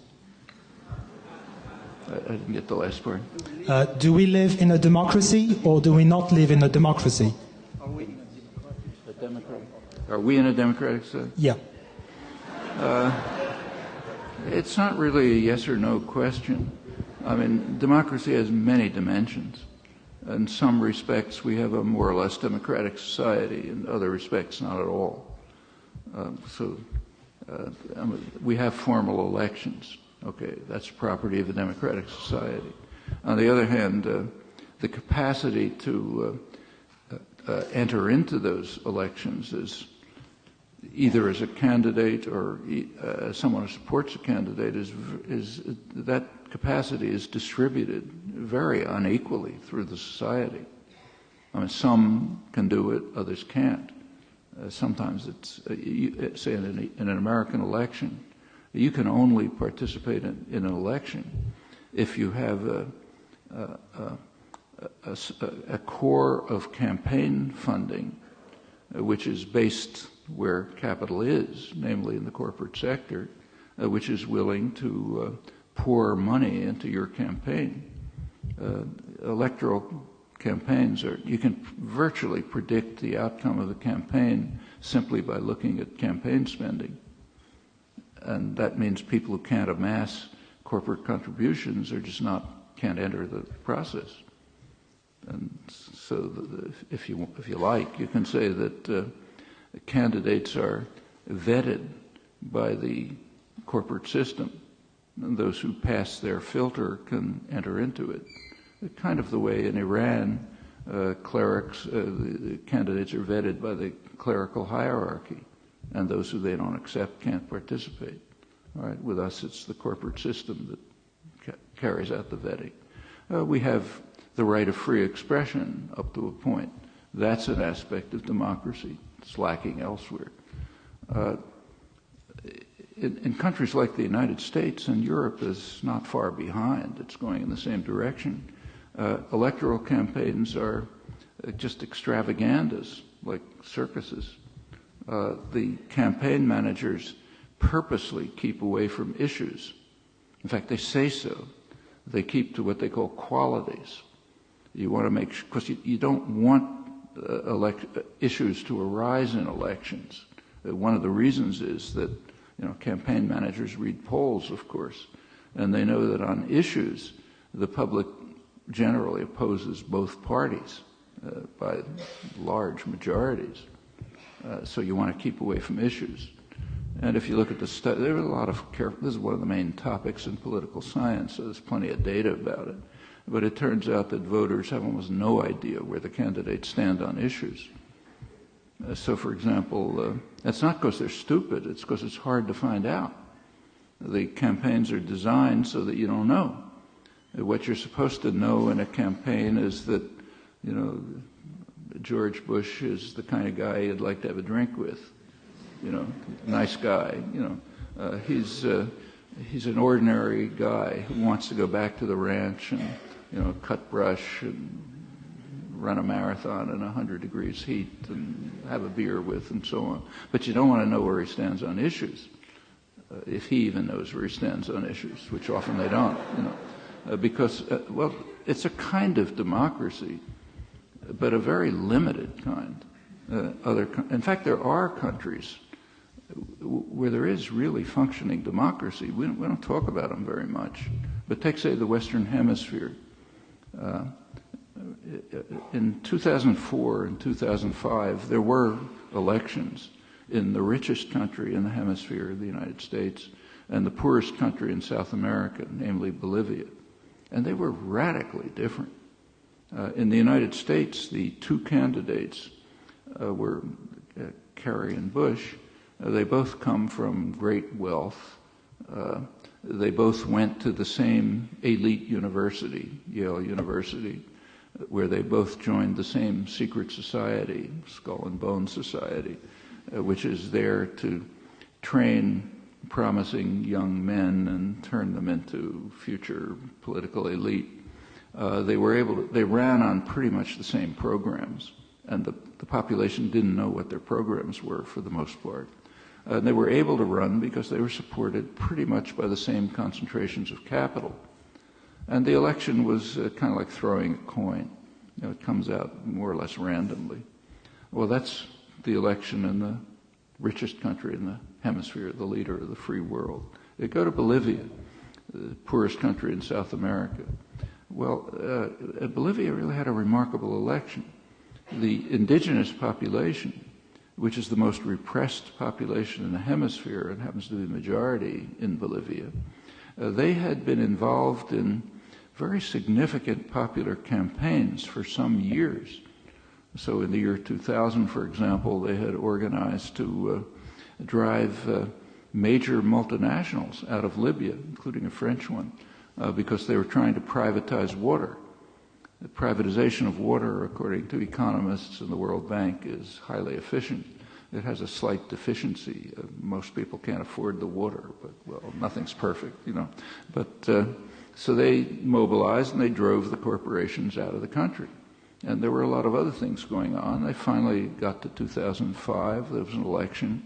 They got well enough organized so that they were able to enter the political arena and elect someone from their own ranks on issues that they all knew about, important issues like control over resources and cultural rights in a very complex mixture of cultures, question of justice and so on. And they were committed to it. Furthermore, the election was just one day in a continuous popular struggle, and not like the United States, where it's a day where you go to the poll, push a button, and forget about it.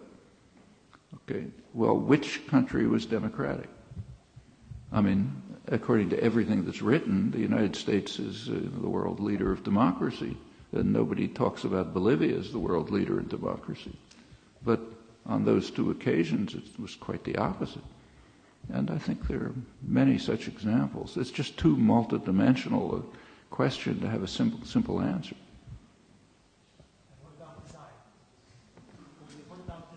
What about design? Design? Yes. Yeah, I probably shouldn't use the word because it misleads people. Design doesn't mean that there's a designer, of course. It just means whatever the structure of the system is.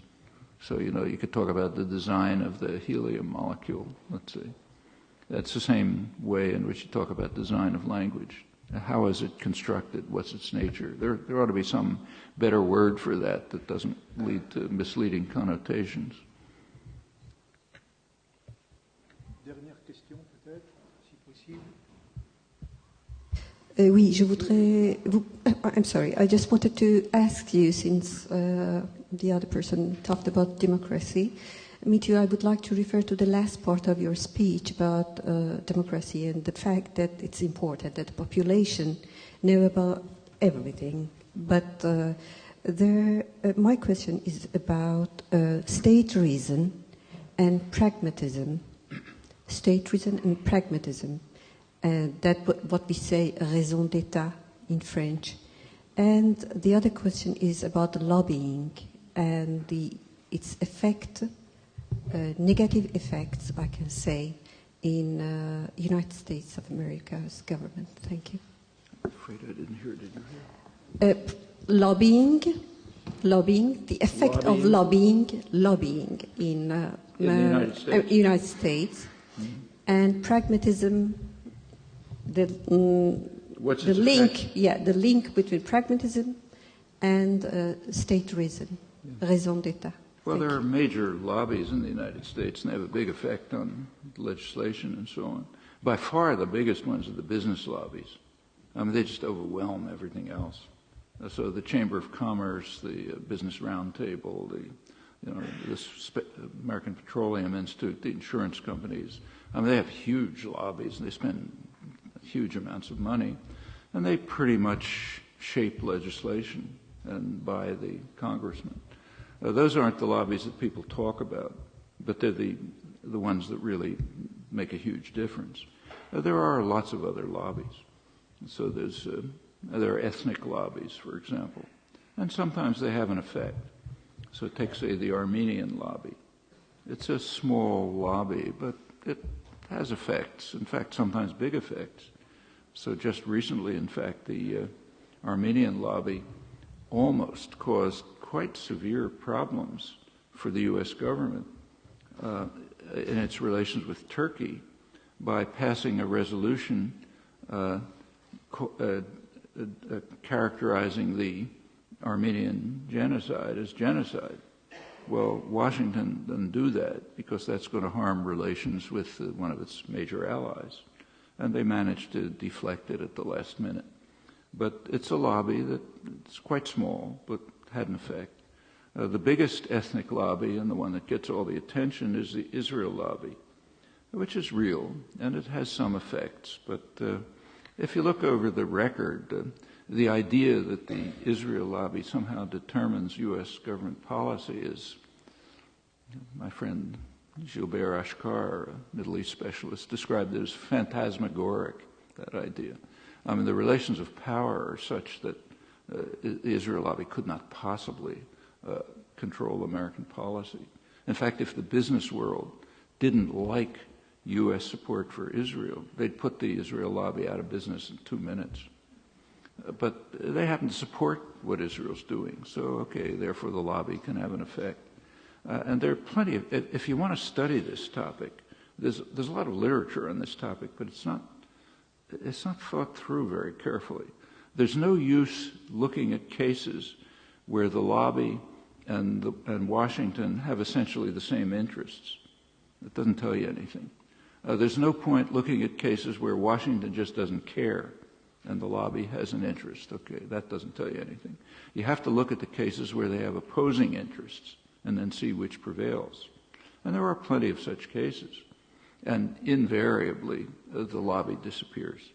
They know they cannot confront government power. Now, that's true on all sorts of things. So just to take one example, Israel happens to have its economy is kind of a high-tech economy based quite significantly on military industry, and they need a market. And there's a huge market out there called China. So they'd love to sell high-tech military equipment to China, but Washington doesn't want them to do it. And every time they try to do it, they get smashed down. In the Bush administration, which is supposed to be very pro-Israel, the last Bush administration, in 2005, Israel wanted to sell upgraded anti-aircraft missiles of some kind to China. The Bush administration said, you can't do it. They insisted that we're a sovereign country, we're going to do whatever we want, nobody can push us around, at which point Washington simply humiliated them. It told them, you're not going to do it. Furthermore, you have to apologize to us formally. And furthermore, we're not going to allow any of your representatives to come to Washington until you do it. Okay, they did it. What did the lobby do? They were hiding in the corridors. They don't want to confront U.S. power. They know more about the power system than that. And that happens on many things. It's happening right now. It's pretty clear. The Israel lobby has repeatedly tried to set up a confrontation between the United States and Iran. So, in fact, during the last presidential campaign, sensitive moment, the lobby tried to push through Congress a resolution calling for a blockade of Iran. Okay, a blockade's an act of war, could lead to unpredictable directions. And they got a lot of people to sign on. A lot of people in Congress signed on. All of a sudden, it stopped. Well, we don't know exactly why, but it's almost certain that it stopped because they got a signal from the White House saying we don't want Israel to get us into a war with Iran.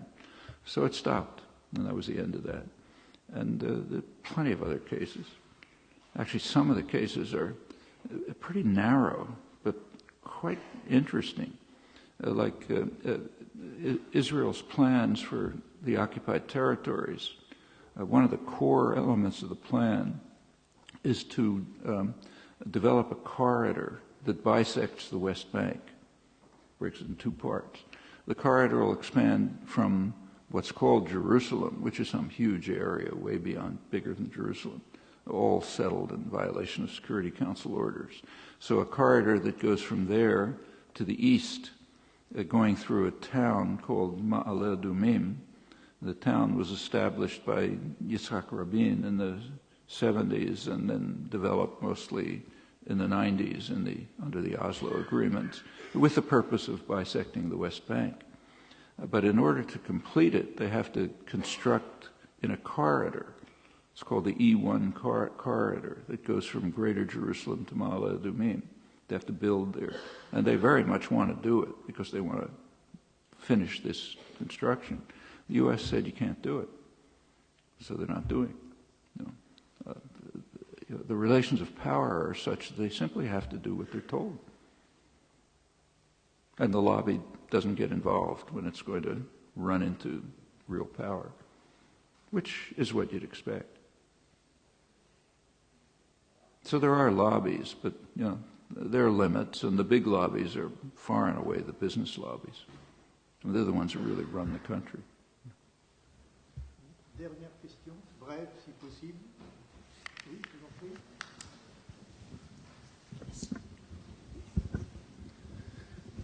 Yes, I'm wondering if you could comment about the Orwellian question that you spent a good amount of time discussing in relation to specifically the question of the acceptance of Israel in the OECD this week, and perhaps on the basis of what they call like-mindedness amongst the members of the OECD. And I'm wondering if you could comment about that in relation to the Operation Cast Lead of last year, and now what happened during the day today, if you have any comments about that. So what about Operation Cast Lead and what happened this morning, which was off the coast of in international water, the attack of the flotilla? Well, what happened this morning, we don't know enough to...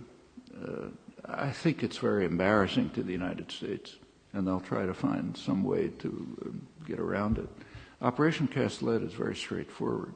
The U.S. supported it throughout, absolutely supported it. So did Obama.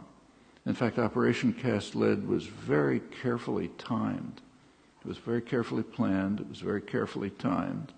It was timed to end hours before Obama took office.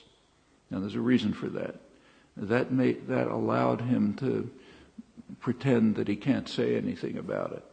His line was, there's only one president, I can't say anything about it, which of course is nonsense. He was saying things about all sorts of other topics. It's his way of saying, yeah, I approve of it, but I don't want to say anything about it. It was timed to end just when he came into office so he could say, well, let's talk about the future. History is history. We'll forget it. Let's talk about the bright future that awaits us. But basically, the attack was carried out with the explicit approval of the United States, with U.S. arms. The U.S. intervened at the United Nations to prevent anything that might stop it. So it was a U.S.-Israeli invasion. explicitly, as are all of Israel's military activities. That example, too, illustrates very well Orwell's problem, just as strongly as the example that I gave. In fact, I was thinking of giving that example. It's almost universally accepted in the West that Israel had a right to attack, but that the attack became disproportionate. So if you look at the human rights reports, Goldstone report, and so on, they don't question Israel's right to attack. That's supposed to be the right of self-defense. But they do question whether they went too far. Okay, so that's what the whole discussion is about. Did they have a right to attack? Well, both international and customary law, domestic law, are quite explicit about this. You do not have the right to use force in any event, personal, international, whatever, unless you've exhausted peaceful means. Well, had they exhausted peaceful means? No, they hadn't tried them.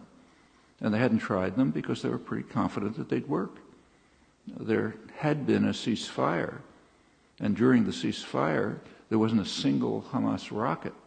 You can read that on the Israeli government official website.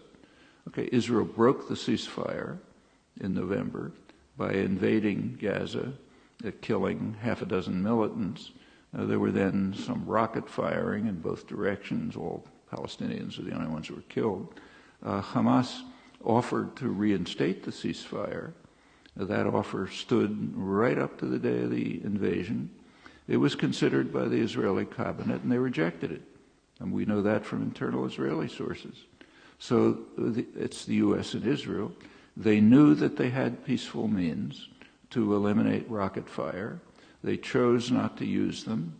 Accordingly, the attack had absolutely no justification. But try to find a sentence in the Western press saying this. Well, you can't. That's an example of, if you can find one, I'd like to see it. I don't read everything, of course, but I haven't been able to find any sentence in the Anglo-American press.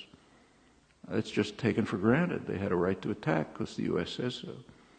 In fact, they had no right to attack. It's a war crime. They didn't have a right to fire a single bullet. The problem isn't the disproportionality. As long as the U.S. supports what Israel does, that's the way it's treated in the West. That's why they're allowed into the OECD, because the U.S. supports them. I mean, that's just the servility of European powers. They do what the master wants. Bien, je crois que nous allons être obligés de nous arrêter. Il me reste à remercier chaleureusement, au nom du Collège de France et en votre nom à tous, Noam Chomsky, d'abord pour sa conférence et ensuite pour cette discussion passionnante que nous aurions certainement aimé pouvoir continuer indéfiniment, lui aussi peut-être, je ne sais pas, mais malheureusement il faut que nous arrêtions. Donc je le remercie et j'espère que nous n'aurons pas à attendre à nouveau une trentaine d'années pour le revoir en France. Merci.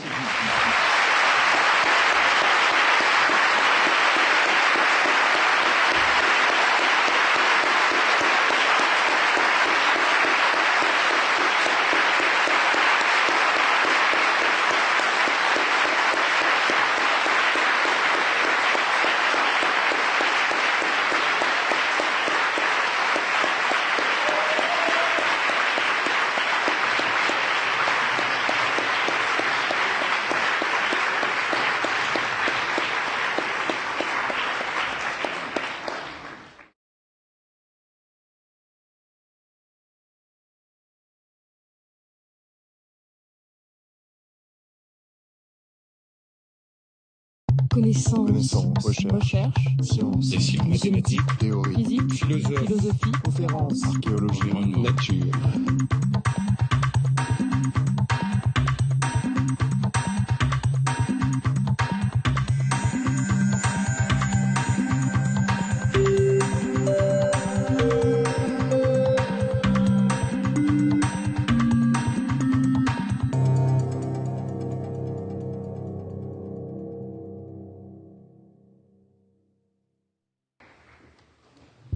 Bien, Bien, je pense qu'à partir de cet exposé, il y a Well, I think that de based nombreuses questions, on this, réflexions. probably going to have a great number of questions and thoughts from Vous avez the la floor.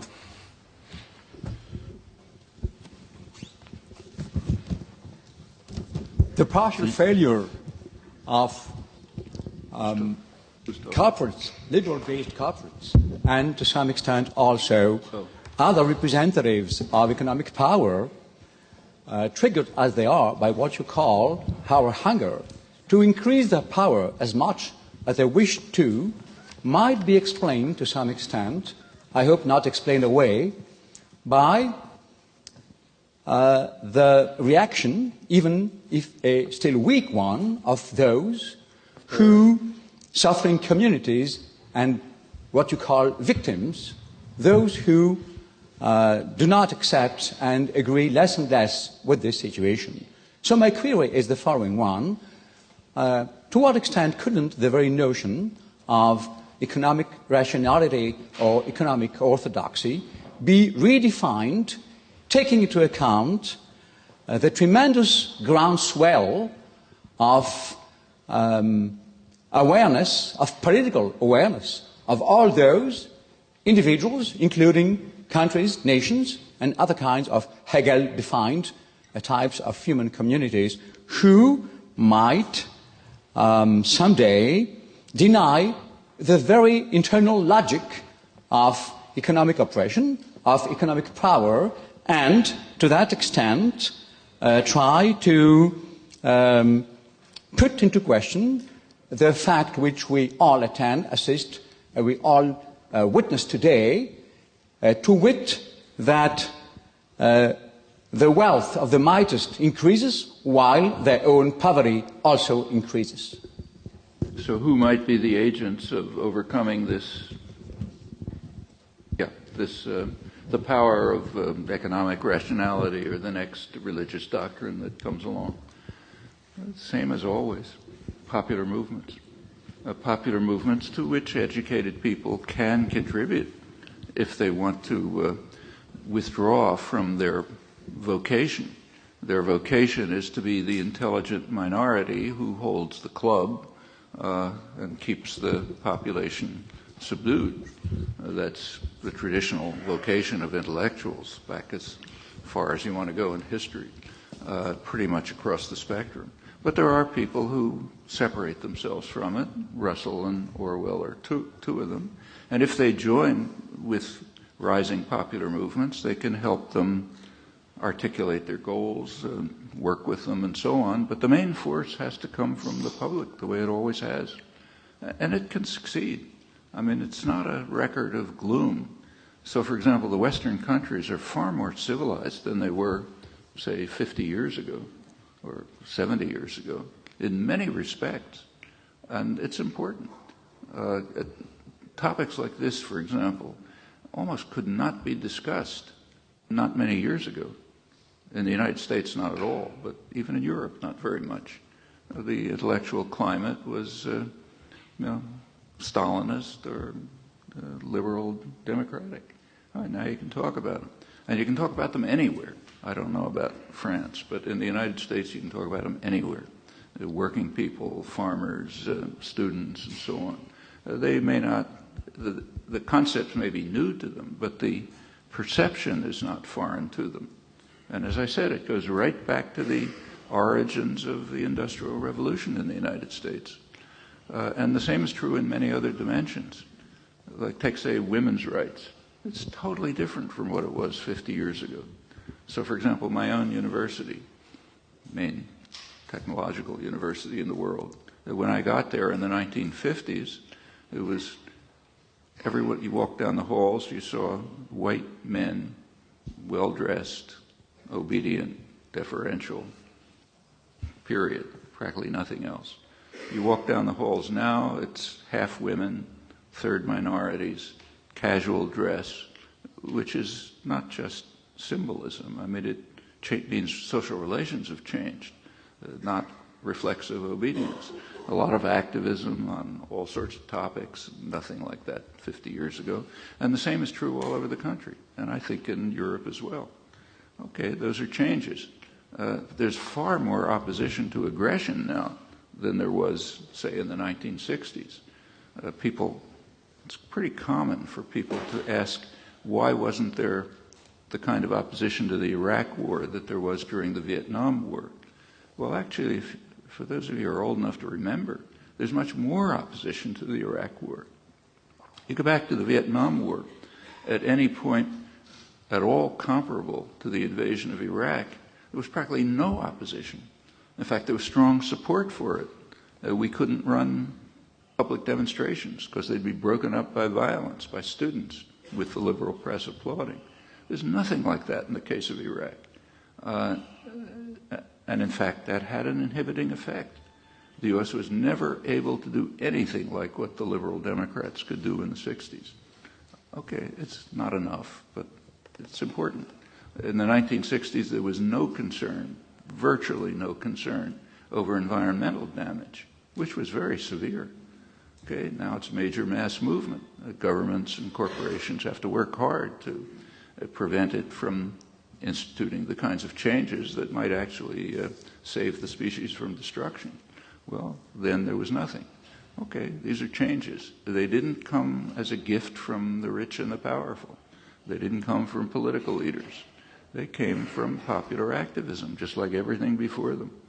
And that's the only, there's not going to be any other magic tricks, I don't think.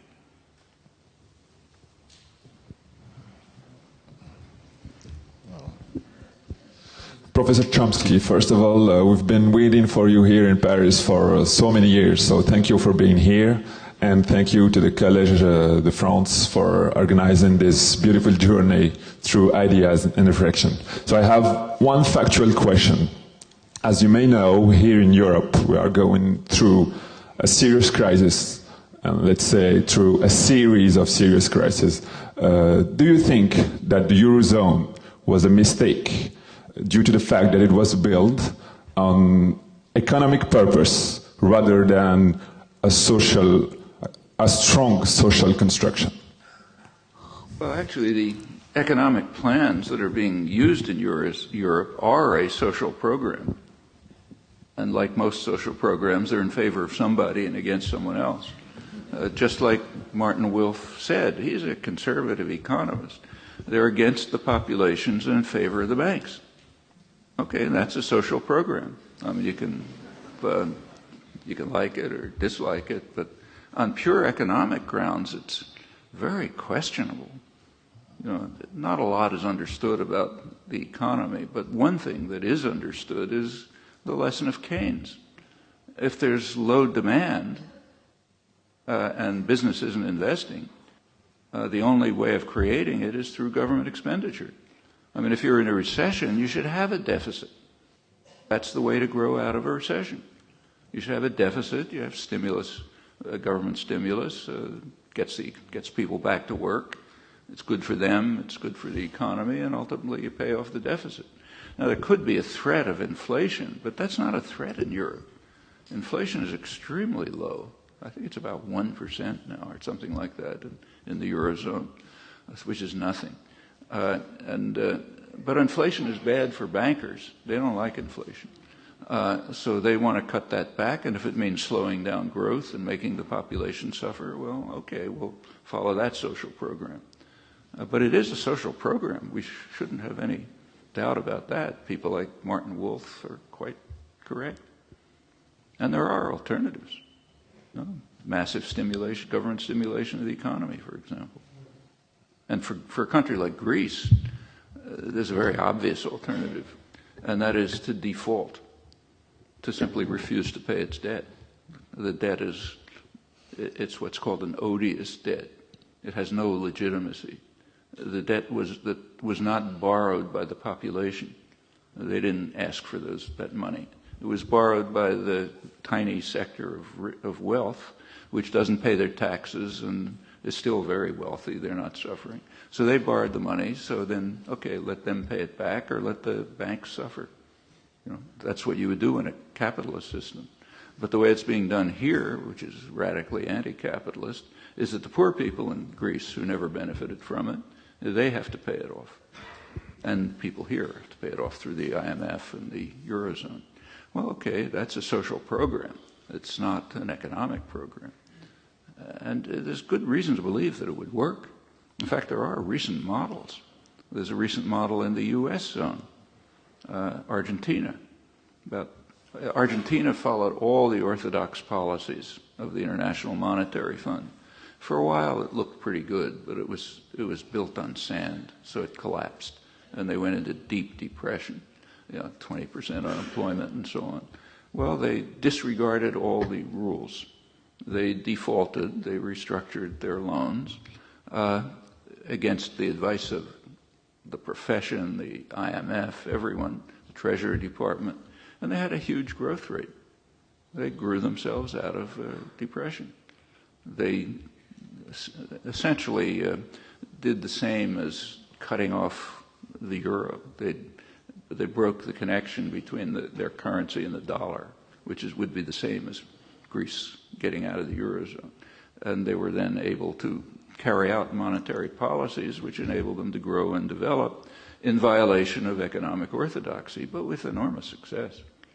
And that's been recommended by a number of quite serious economists, but it doesn't enter into the public discussion much because it's not good for the bankers and the financial institutions and the lenders.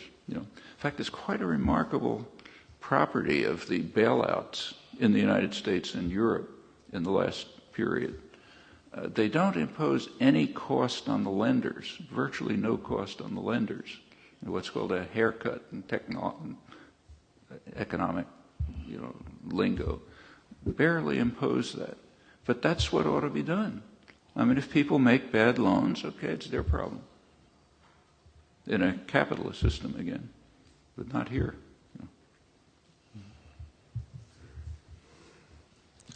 Yeah, I want to try to clarify what you say, because on the one hand you speak of progress, you mentioned that now, but of progress. You mentioned that there is progress in your university, etc. But you also mentioned that there's been this stagnating wages and so on, and this increased financiation of the economy. So I would like to clarify these two pictures. You see, at one point, I think recently you have said in an interview with Baillargeon that there have never been so many anarchists and so little anarchism now. And you also said in another interview that one is not supposed to say anything good about the communists, which we have seen again today, but nevertheless in the 30s, they were the one who organized the popular movement and built up the CIO and made actually the New Deal possible. So would you like to comment on the fact that if there's been progress on the front of the anti-racist, anti-sexist, etc. struggles, there's been an immense regression on what used to be the main focus of the old left, namely class struggle and distribution of wealth and so on. Yeah. And so, especially on the sentence that you said there have never been so many anarchists and so little anarchism. That's about the United States now. I can't talk about other countries, but yeah, that's quite true. But we should remember that the protest in the 1930s became strong about 6 years after the Depression. Depression was in 1929. That's when it hit. And it was much worse than what's happening today. I mean, today it's bad, but that was incomparably worse. And it took quite a few years before it developed. And then, yes, it was class-based. So the union movement had been virtually destroyed in the 1920s by Woodrow Wilson, and then in the 1920s it almost disappeared. But it reconstituted in the 1930s, and it became quite powerful. And by the mid-30s it was reaching the point of sit-down strikes. And that really frightened the capitalist class. A sit-down strike is just one step before taking over the factory and saying goodbye, bosses. And that's when the New Deal measures came along. And business was concerned. It's a very class-conscious business class in the United States. You read the business literature in the late 30s, they're talking about, I'm quoting, the hazard facing industrialists in the rising political power of the masses and the need to fight the everlasting battle for the minds of men to save us from disaster. They were really frightened. All right, that's not happening now. there was another, for one thing, the labor movement has again been pretty much destroyed like it was in the 1920s, and it's not reconstituting. I mean, it's too bad, but it's not happening. The other thing is that there's something missing that we're not supposed to talk about, but it's worth remembering. Somebody mentioned it, maybe you. There was a Communist Party then.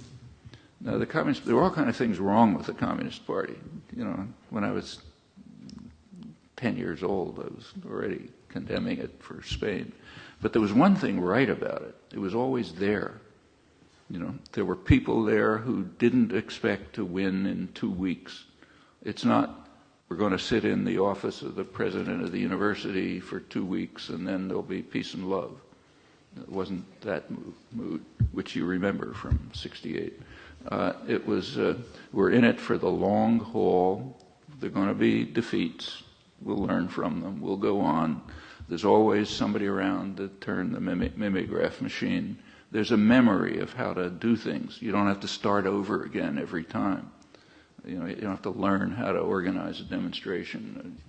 And they were in the forefront of everything. Labor organizing, civil rights, women's rights, everything. So with all the flaws, you know, they were there. I mean, I can remember it from my own relatives, you know, when I was a child, mostly unemployed Jewish working class, right around the fringes of the Communist Party, many of them. And as far as they were concerned, the whole relation to Russia was just ritual. Like you said it because you're supposed to say it, but they didn't care one way or another about Russia. What they cared about is, you know, my aunts who were unemployed seamstresses cared that they could get a week in the countryside at, you know, one of the Communist Party run social groups. There was workers' education. As somebody quoted Lancelot Hogben, I forgot who. He was a Communist Party intellectual who was involved in working class education, like a lot of quite famous scientists, Bernal, others. But it was always there, you know, and that's missing. There's no common core. So there's a lot of activism, but it's very scattered. And it's scattered on it's doing the right kind of things, but it's doing the sorts of things that alienate a large part of the population. So if there's a group focusing, say, on gay rights, it's good that they're doing it, but you have to remember that for white working class males, that's threatening. And same with the other kinds of, if you're working for illegal immigrants, you should be doing it.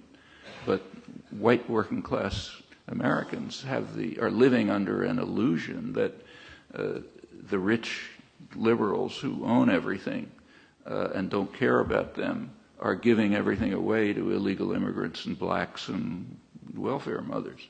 And that's the reality you have to face. And that's not being faced by the left movements. The Tea Party movements tend to be ridiculed. And there's a lot that's ridiculous. But the people have real grievances. And you can't just ridicule them. Maybe the leadership, yeah, you can ridicule. You can make fun of Sarah Palin. But the people who they're appealing to are people whose lives have been harmed for 30 years. They don't understand why. You know, you listen to talk radio, and the standard stance of people who call in is, you know, I've done everything right. I'm a white working class man. I'm a devoted Christian. I believe in God. I've served in the army. I mean, I've done everything I'm supposed to do. Why is my life collapsing? You know, why is my country being given away from me? Why are all my values being trampled on, and so on? And why can't I get a job when the bankers have money coming out of their ears? Well, those are authentic complaints. Yeah, maybe they're phrased wrongly, but they're real. And you can't just ridicule them. These are the people who ought to be organized by the left, and that's not happening. And unfortunately, there are unpleasant analogies. It has something of the flavor of the Weimar Republic.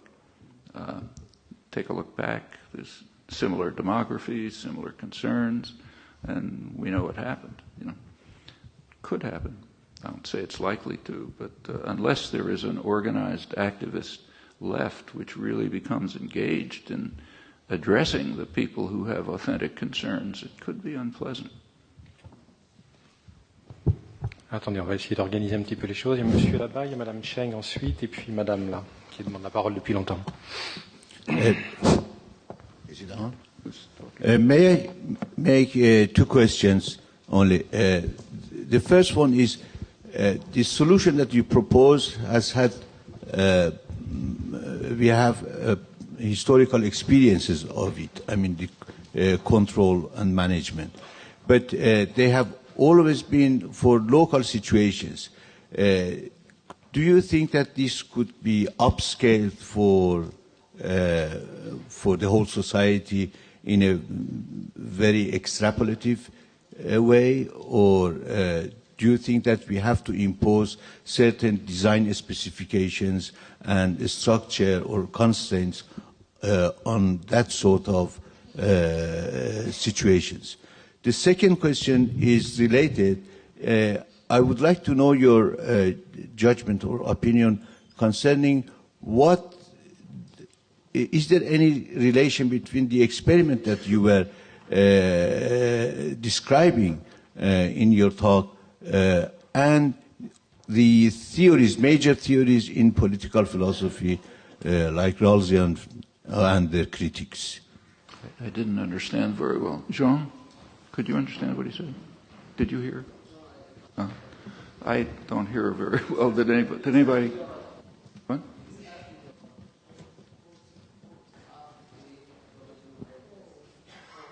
Power? Distributive justice theories. What? Theory of justice? Oh, Rawls. Yeah, I see. Okay, thank you. So, it's not your fault. I don't hear very well. So about Rawls' theory of justice? I mean, Rawls was actually a personal friend, and I think his work is very good. And I like it. I don't really think it applies very well to the real problems that are arising. It's interesting in a kind of an abstract way to try to derive principles of justice from pretty abstract considerations.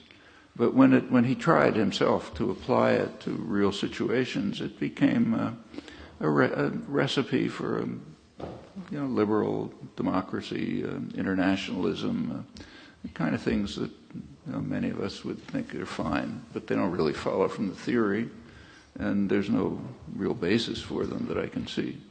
And he didn't try to address the complex reality of social and economic life, the power system and how it works.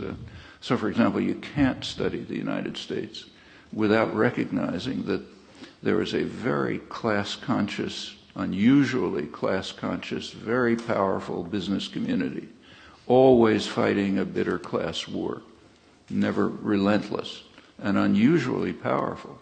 That's one of the reasons for the difference between the United States and Europe.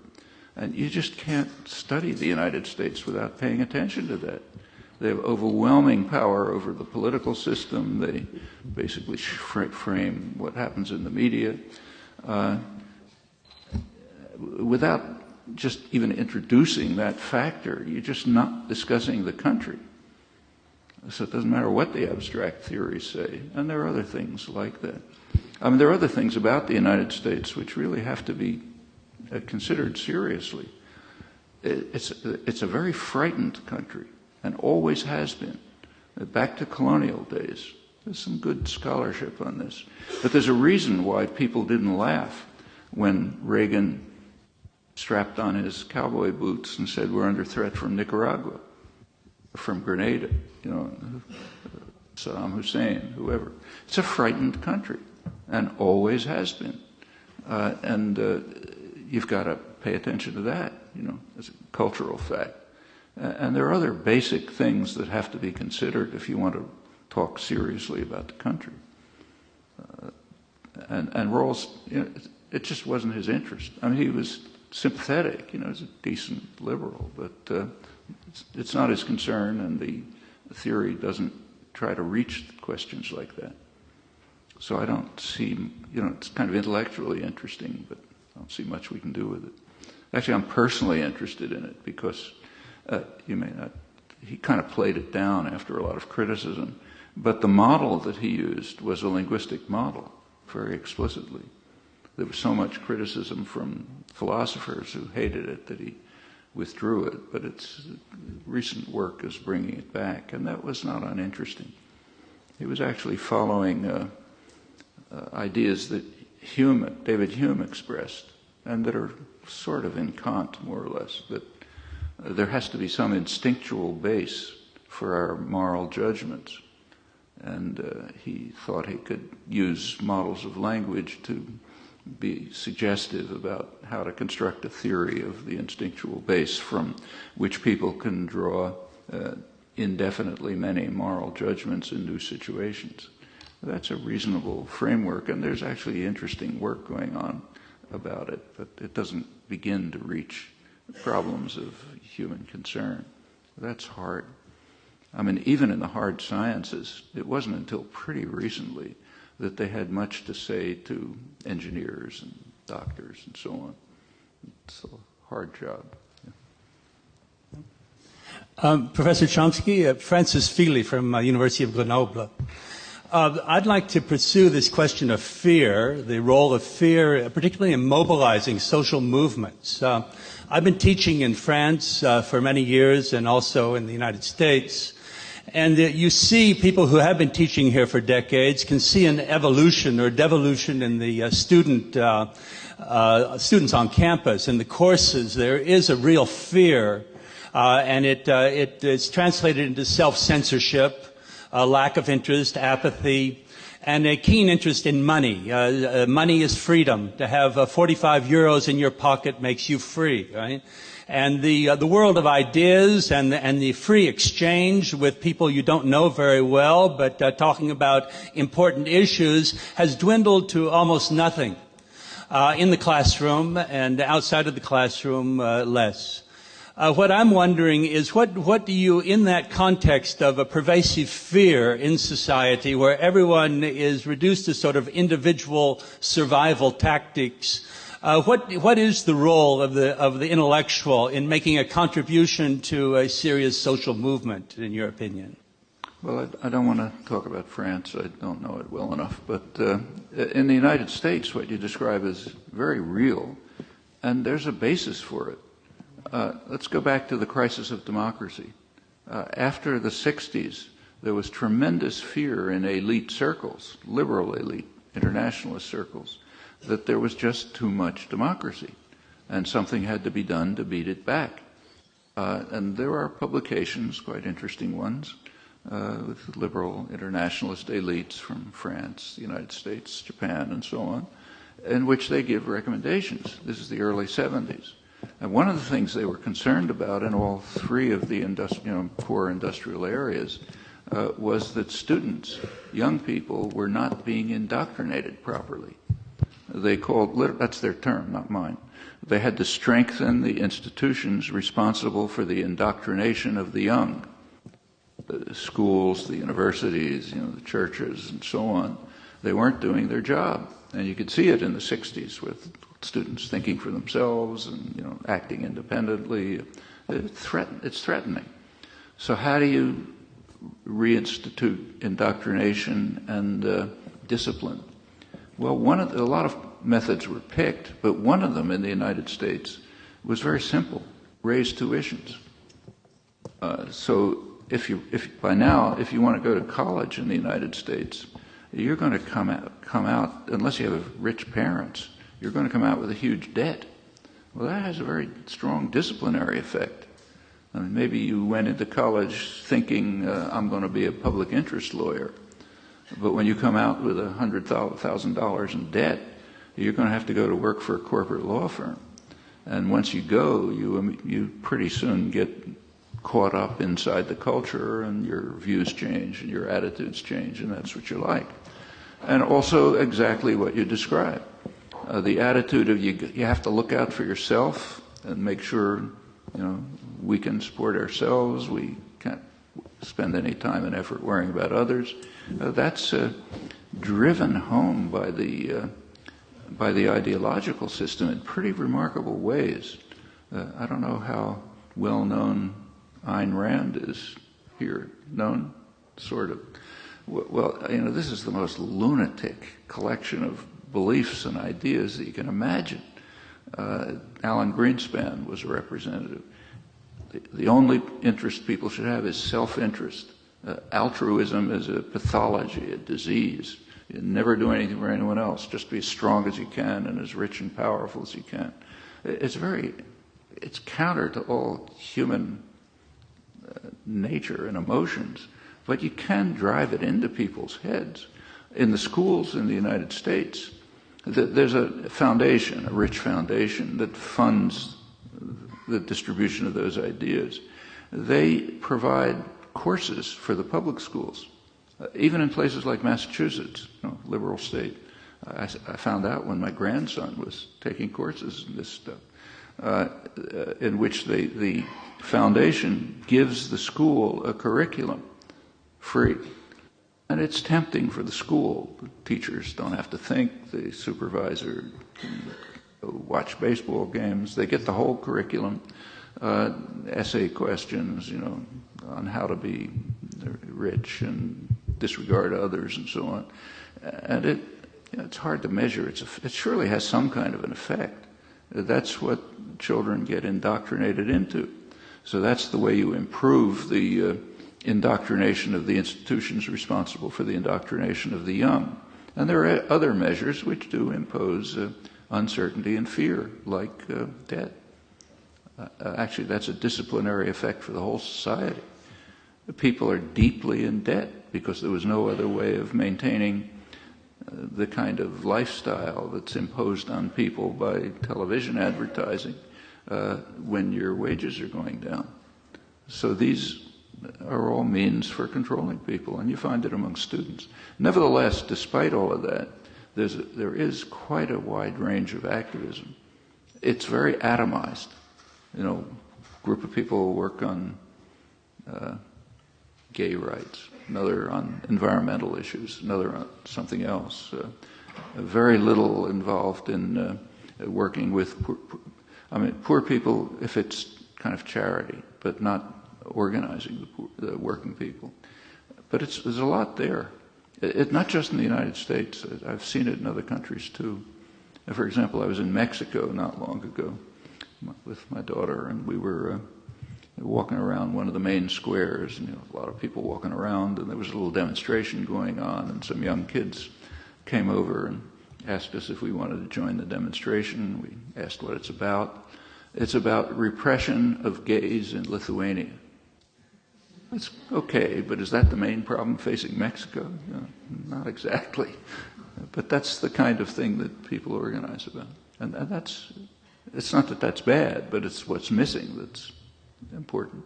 And what should intellectuals do? Well, they should be helping to overcome this. They can do things. Yes, Professor Chomsky. Yes. Yes, I'm here. Oh, okay. Yes. Well, first of all, thank you for coming to old Europe to talk to us. And thank you also for saying that you noted some progress at MIT over the past 50 years or so on the front of gender parity and of minorities, etc. And if you will allow me a side remark here, in this very institution at the Collège de France, we're making very slow progress on those fronts, you see. Since out of 52 chairs, only 3 are occupied by women, So, but we are hoping for some change on that front. More seriously, this conference today is centered on references to Bertrand Russell, George Orwell, and yourself. And I noted at the end of your presentation that you made a very interesting reference to John Dewey. Do you think that John Dewey is still a resource to, let's say, conceive of democracy? Is it a possible resource to think of an alternative way of conceiving of democracy? Dewey is an interesting case. I mean, he was, the leading social philosopher in the country. He was not considered radical at all. He was right in the mainstream, straight out of mainstream America. But his positions are so radical that when you quote them now, people think they're coming from outer space. I quoted some collection of them. Now, they're actually in the American tradition. So if you go back, as I said, you go back to the 19th century, things like that were slogans of the Republican Party. I mean, it's taken a lot of effort to drive these ideas out of people's minds. And Dewey was picking up a tradition that has a lot of resonance still in the country. These same people who could be the brown shirts of a new Nazi movement could listen to Dewey and say, yeah, that's right. We ought to own everything. Workers ought to take over management. We shouldn't listen to bosses. Wage labor is an attack on our dignity and our rights. It's like slavery. Those ideas still resonate, but they're not heard. So what I was quoting, almost nobody would know, except people who read scholarly literature or something. And his ideas about education too. I mean, his main work was on education, and he was an Enlightenment figure. He accepted early Enlightenment ideas on what an educational system should be. It should not be, the imagery was that education shouldn't be like pouring water into a vessel. It should be like laying out a thread along which the child explores in its own way.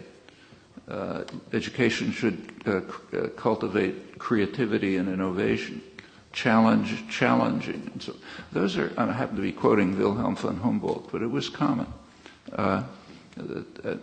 Adam Smith said similar things. So if you look at, take Adam Smith, everyone has read the first paragraph of Wealth of Nations, in which he talks about how wonderful division of labor is. The butcher does this and so on. If you go in at 400 pages, you find that he denounces division of labor because it's going to turn people into creatures as stupid and ignorant as a human being can be. And in any civilized society, the government's going to have to step in to overcome it by education, by changing working conditions and so on. You don't read that part. In fact, if you look at the scholarly edition of Wealth of Nations put out by the University of Chicago on the bicentennial, there isn't even an index entry for that discussion of division of labor. But that was his view, and it was coming straight out of the Enlightenment, the same set of beliefs about inquiring and creating and individuality and so on being the core of the human essence. And classical liberalism comes out of the same background. Well, it's there. It's not far below the surface, I don't think, in consciousness, but it has to be evoked. And that's one of the things that intellectuals can do, help evoke it, make sure, bring it to the fore. I don't think it's too far below the surface. And it could be very concrete. So let me give you a concrete example. Right now, as you know, I'm sure, the main thrust of social and economic program policy is to empower the financial institutions and to hollow out production. Now, that doesn't mean production's not going on, but it's much more profitable for, say, Hewlett-Packard or Dell Computers to have the assembly plants in China, not in the United States. So China is becoming a huge assembly plant for the more advanced industrial societies. Very cheap labor, as you've been reading in the newspapers, suicides in the plants, miserable working conditions. So that's great for profits. Of course, it's very harmful to the domestic society.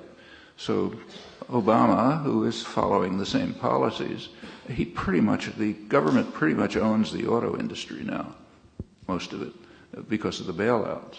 And what they're doing is closing down plants. Now, you close down an auto plant, first of all, the workers are out of a job, and the community is destroyed.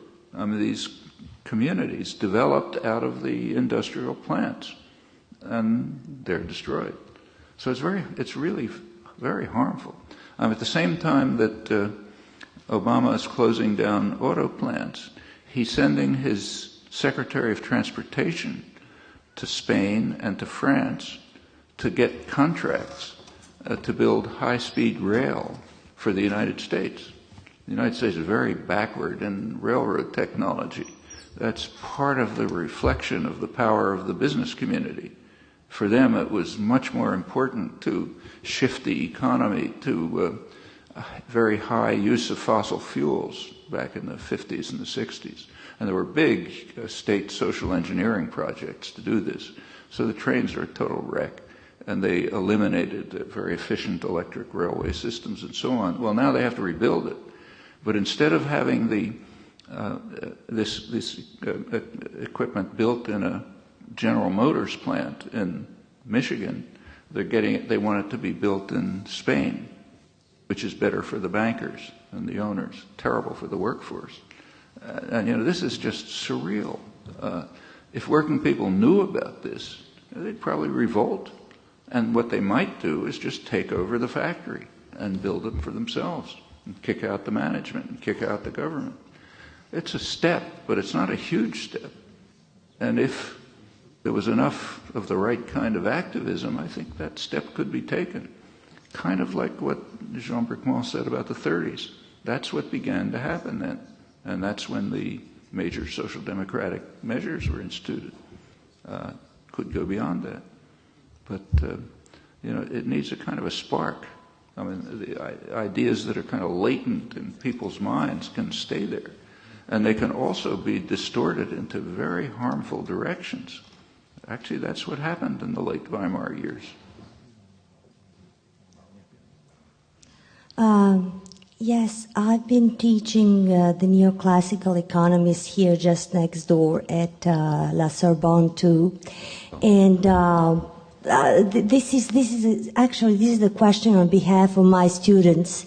My students, they've been asking me always the same question as we moved to John Maynfield Keynes. And it's an anti-Keynesian department. I don't even know how I got a job there. Anyways, my question on behalf of my students would be, in your opinion, to what extent should the state protect the economy of the state and private enterprise in nowadays, today? What I need is to have the translator translate into English for me. Did somebody hear? Could you hear? Could you hear, Serge? To what extent should the state protect the economy of the state? Today, nowadays. Sorry, could you tell me what? To what extent? Yeah. To what extent should the state? Should the state intervene? Personally, I don't think the state ought to intervene in the economy at all. I think the public ought to intervene. So that, the core of traditional socialist thought, including Marxist thought, is that workers should take over production, not that the state should. Okay, well, and I think that's basically the right idea. What I was quoting from Dewey and so on, yeah, that's the right idea. But we don't live in that world, so maybe this public should intervene through this government, which is the one part of the power system that is at least partially responsive to the public. And private power is not at all responsive. Well, then it isn't a question of whether the state should intervene, but how it should intervene. I mean, the way it is intervening radically. In fact, the whole high-tech economy comes from government intervention. Here too, the things I mentioned. But that's government intervention on the principle that the public pays the costs and takes the risks, and then it gets privatized for profit. Well, that's one form of intervention. Another form of intervention is to introduce social democratic measures, as has been done. improving life. You know, some people were talking about Orwell's attitude toward this. I agree with it. I don't think the state should intervene, but if they intervene to make life better for people, okay, fine, don't object to that. But it's not a question of how much, really. It's a question of what should the policies be. That's true right now.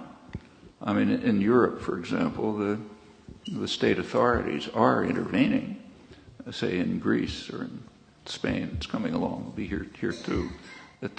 With policies that enrich the bankers and harm the population.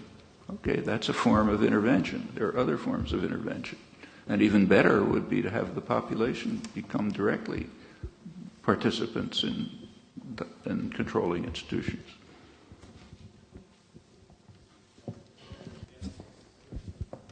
Peut-être une dernière question. Perhaps one last question. Professeur Chomsky a déjà beaucoup parlé. Comme vous le savez, il a un Professor emploi du Chomsky temps très chargé dans has les already prochaines talked a lot, and he has a very, very busy timetable over the next few hours. So, thank you very much, Professor Chomsky. I have two questions, one related to the future and one to the past. I agree very much with your, I would call it, extended conception of democracy, which should include also mastering the conditions of work. So we have historical examples of transfer of means of production. It was in a revolutionary way. Do you still think it is a viable way today? And if not, what alternatives way can we imagine? And I have also another question which is related to the past. It's related to also a historical example of what was called self-management socialism in former Yugoslavia. So I came from Belgrade to listen to your lectures. Forgive me for this question. So what is your opinion on that model, alternative model of social organization in former Yugoslavia? At the time... You meant market socialism, did you say? No. I mean self-management socialism in former Yugoslavia, what was called self-management. And what...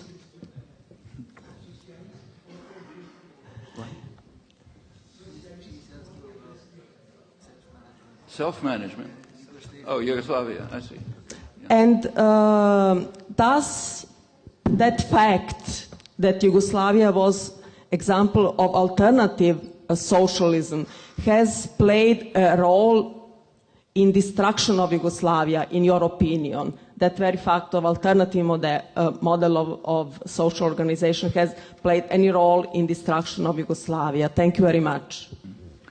Well, the self-management in Yugoslavia was an interesting and a progressive move. I think it had some successes. It had a barrier, namely it was within the framework of a totalitarian state, a powerful totalitarian state, which allowed a certain degree of independence and freedom, but imposed quite heavy structures on independence and freedom of thought and freedom of action. So it limited what could be done. But I think it is the right idea. And that is traditional Marxism. I mean, that's why left Marxists were so critical of Lenin, because Lenin destroyed all that. I mean, it's kind of surprising to me that, say, in France, anti-Bolshevism developed in the mid-'70s. Should have developed in 1920, I mean, Lenin and Trotsky too, their immediate steps were to destroy the instruments of workers' production, the Soviets and the factory councils. They were kind of neutralized very quickly by the Bolshevik leadership. I mean, they had their own reasons, principled reasons. They were sort of a certain variety of orthodox Marxists who believed that you couldn't have a socialist revolution in a backward peasant society like Russia. So therefore the population had to be driven by force through industrialization, and then the iron laws of history come along and so on. And it was all turned into a monstrosity by Stalin, but the basic structure was right there. So, and that's why they were condemned by the left Marxists, and of course the anarchists, almost all of them, and by Bertrand Russell. Like Russell was there, I think, 1920, immediately criticized it on these grounds. He was a traditional socialist, work should be worker self-management. But is that feasible today? I don't see why not. I mean, bits and pieces of it are being developed, not on a huge scale, but in the United States, for example, there are probably by now a couple of thousand small cases of self-managed small industries and community marketing systems and so on. And that could expand, and it could expand very fast. I don't see why it's not a viable system. In fact, there's say corporations. I mean, if you take a look at corporate law, this has been pointed out by economists, in fact. You take a look at corporate law, or the corporate structure, it's a decision, not a sort of a requirement that corporate management be responsive to shareholders. Why not be responsive to the interests of what are called stakeholders? That means the workers and the community. You could just as well, that's just as possible. And if you take a look at some of the structures in Europe, like codetermination, it has bits of kind of a small element of that. Well, there's no reason why that can't grow either. And it can be a perfectly, as far as anyone knows, perfectly efficient as well as much more democratic form of organization of the economy. It would also cut away at the political power of unaccountable private capital. They have enormous political power. In fact, in the United States, they essentially buy the elections. Okay, it can cut away at that too. But I don't see any principled objection to going back to these traditional socialist concepts. It's true that they've been suppressed for, ever since the Bolshevik Revolution. I mean, after the Bolshevik Revolution, the two major power centers in the world, the huge one run in the West and the weaker one in the East, they disagreed on a lot of things, but they agreed on one thing, namely that what was being created in the Soviet Union was socialism. They both agreed on that. The West liked it because it defamed socialism. And the Bolsheviks liked it because they had some appeal from the moral, some support from the moral appeal of socialism.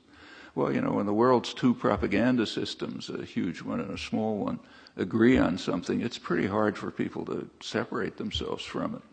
And that's had a really devastating effect ever since 1918, Okay, we got to dismantle all that stuff.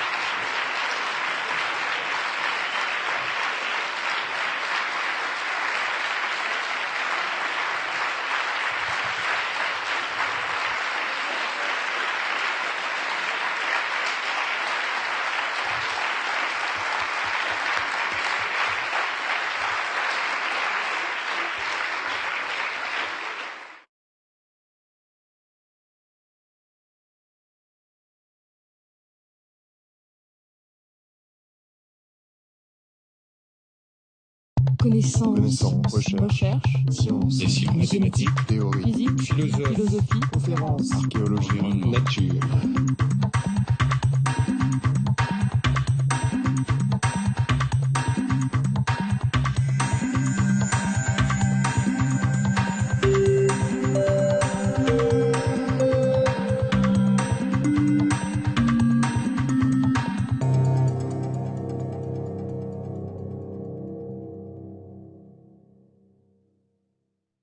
La La parole est maintenant au professeur Noam Chomsky. And now yield the floor to Professor Noam Chomsky, who Power chose Hunger Tempered by Self-Deception, the title Power Hunger Tempered by Deception, a very Orwellian, by self-deception, a very... it's actually a quote from George Orwell on its notes on nationalism. Now yield the floor to him with great pleasure.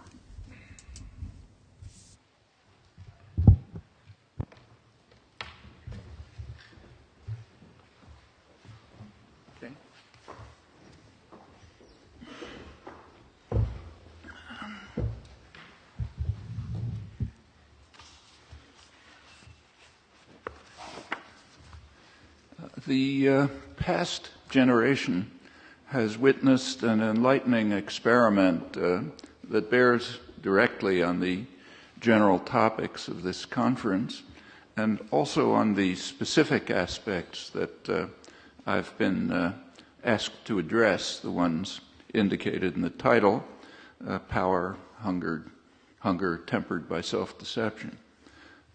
There have, of course, been assaults in the intellectual world on the very concepts of rationality and truth and on the values of democracy. This was discussed this morning. I don't, frankly, find them impressive, to put it mildly, and they're not what concern me here. Rather, I have in mind an experiment in large-scale social engineering that was organized in the most advanced industrial democracies and imposed on the world in the name of rationality and truth, the programs of social and economic management that are often called economic rationality, some other names like neoliberalism or the Washington Consensus or market fundamentalism and others. There are variants, but they adhere closely to two basic doctrines, which are called the efficient markets hypothesis and the theory of rational expectations. There have been critics, but it's fair to say that these became virtual orthodoxy within the professions after the breakdown of the post-World War II Bretton Woods systems in the 1970s.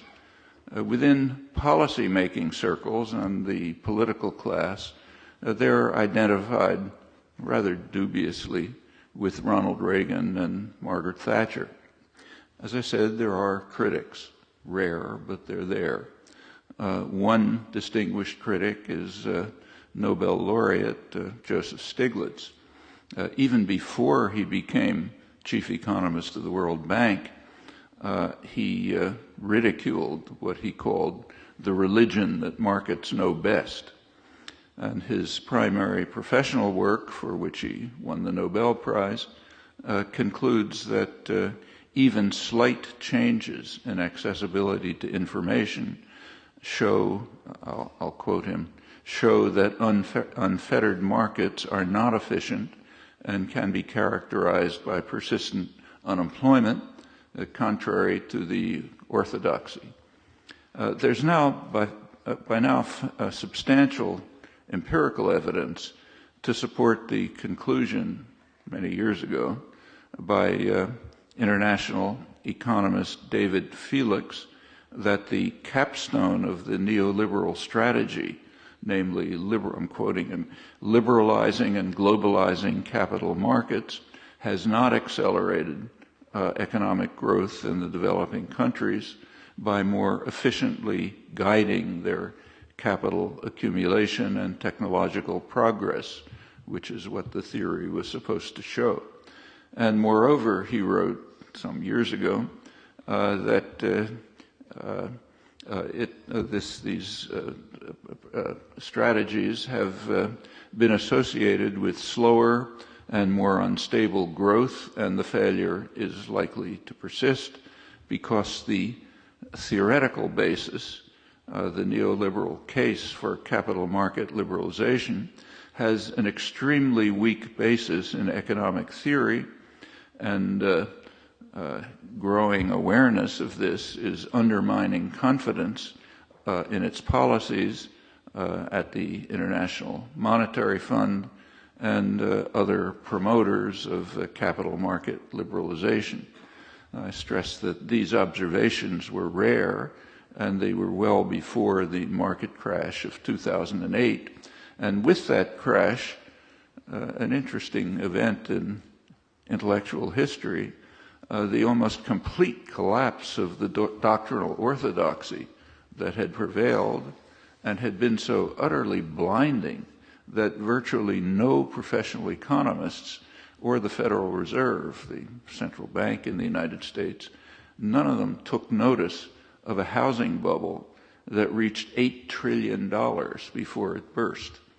The power of the efficient market hypothesis was so strong that although they could see the arithmetic, virtually nobody could notice what was happening. There had been critical analysis by a few economists who had been ignored.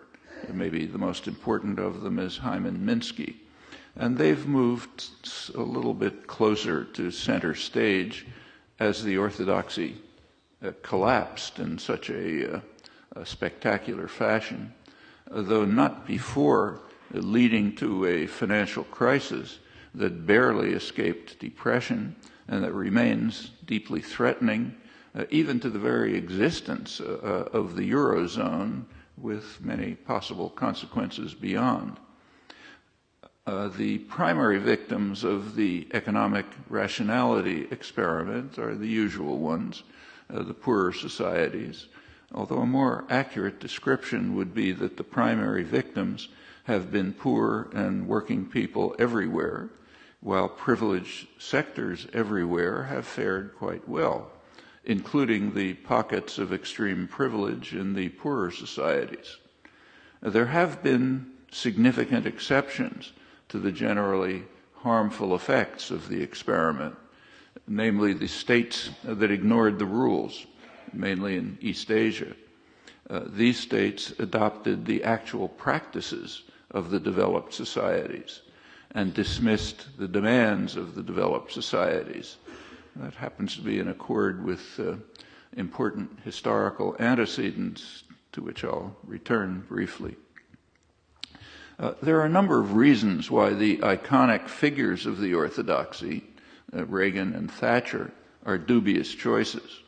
I'll keep to Reagan the more important case because of U.S. global dominance. Now, I'm speaking here of the real Reagan, not the imaginary figure who has been constructed by the public relations industry. Polls right through Reagan's terms in office, revealed that he was not a particularly popular president, contrary to myth. His approval ratings were well within the norm.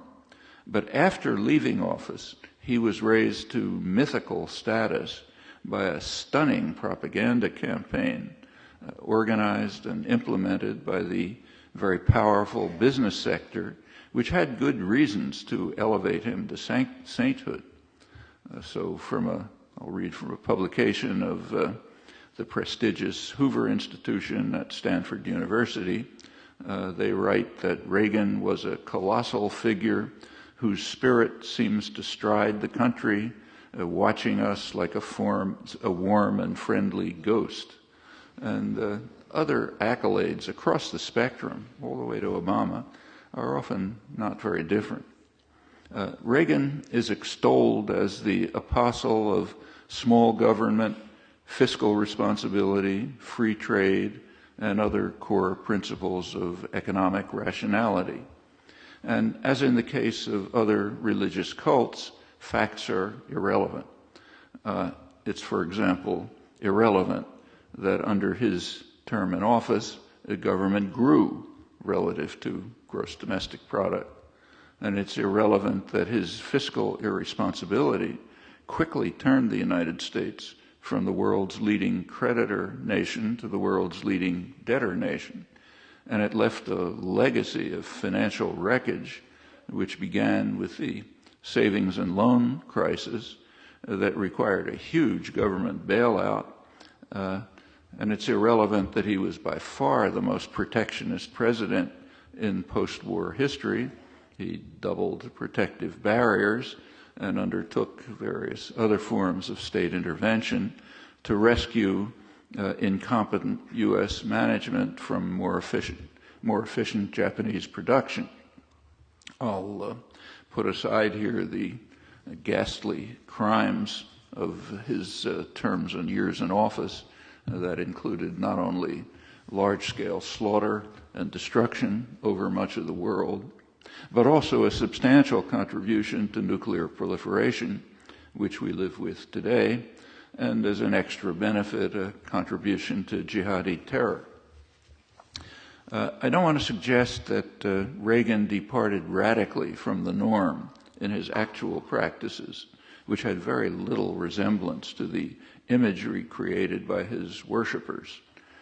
Long before Reagan, much of the high-tech economy derived from the dynamic state sector that includes computers, the internet, the rest of the information technology revolution, includes the commercial aircraft industry, and with it, of course, the huge tourism industry, includes the basic technology of international trade, and a great deal more.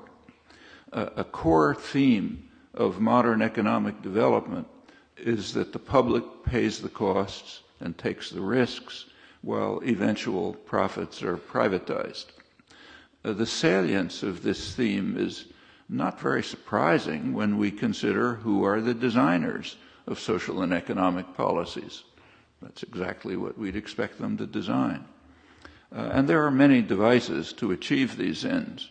Among them are government-funded research and development, protectionism, government procurement, a major technique of subsidy, repeated bailouts, all pursued intensively during the Reagan years, but in fact throughout the post-war period, and with a long history in all the developed societies, reaching from England, the first one, up to the East Asian tigers today.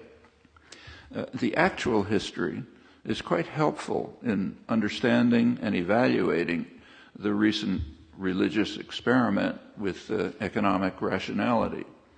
Actually, today's dominant global power is a good illustration. The United States gained its sovereignty during what's called the Revolutionary War, and immediately after gaining its sovereignty, the United States became the mother country and bastion of protectionism. Those are the words of the distinguished economic historian Paul Bayreuch, and it also had the highest growth rate, becoming by far the world's most powerful economy a century ago. And very high protection was only one of the devices of state intervention in the economy. There are many others which aren't studied by economic historians, but they're there. So consider cotton, which was the fuel of the early industrial revolution, like oil today. The U.S. did achieve dominance of cotton production, namely by extermination of the indigenous population, territorial expansion, and slavery, which are rather severe forms of market interference. One of the motives for the annexation of Texas and the conquest of half of Mexico was to gain a monopoly of cotton production. And the reasons were quite explicit. I'll quote President Tyler, who was one of those involved. He says, conquering these territories and gaining a monopoly of cotton production places all other nations at our feet. An embargo of a single year would produce in Europe a greater amount of suffering than a 50 years war. I doubt whether Great Britain could avoid convulsions. Notice that these are the claims attributed to Saddam Hussein, ridiculously, but they're the actual practice of the United States, which was making those claims. The idea was that in this way, by bringing Britain to our feet, the U.S. would be able to overcome the superior military power of its great enemy, Britain, which at that time was a deterrent to intended expansion. So the U.S. repeatedly tried to conquer Canada, but was always beaten back. The basic programs of economic development were established right after the Revolution by Alexander Hamilton. He was the pioneer of import substitution industrialization. That's a very serious error according to economic doctrine then and now. But in the real world, it's a regular foundation for development in actual history. Hamilton chose to violate the injunctions of the greatest economists of the day, who urged that Americans should adhere to the principles of economic rationality. The Americans should import superior British manufactures, and they should concentrate on their comparative advantage in export of primary products.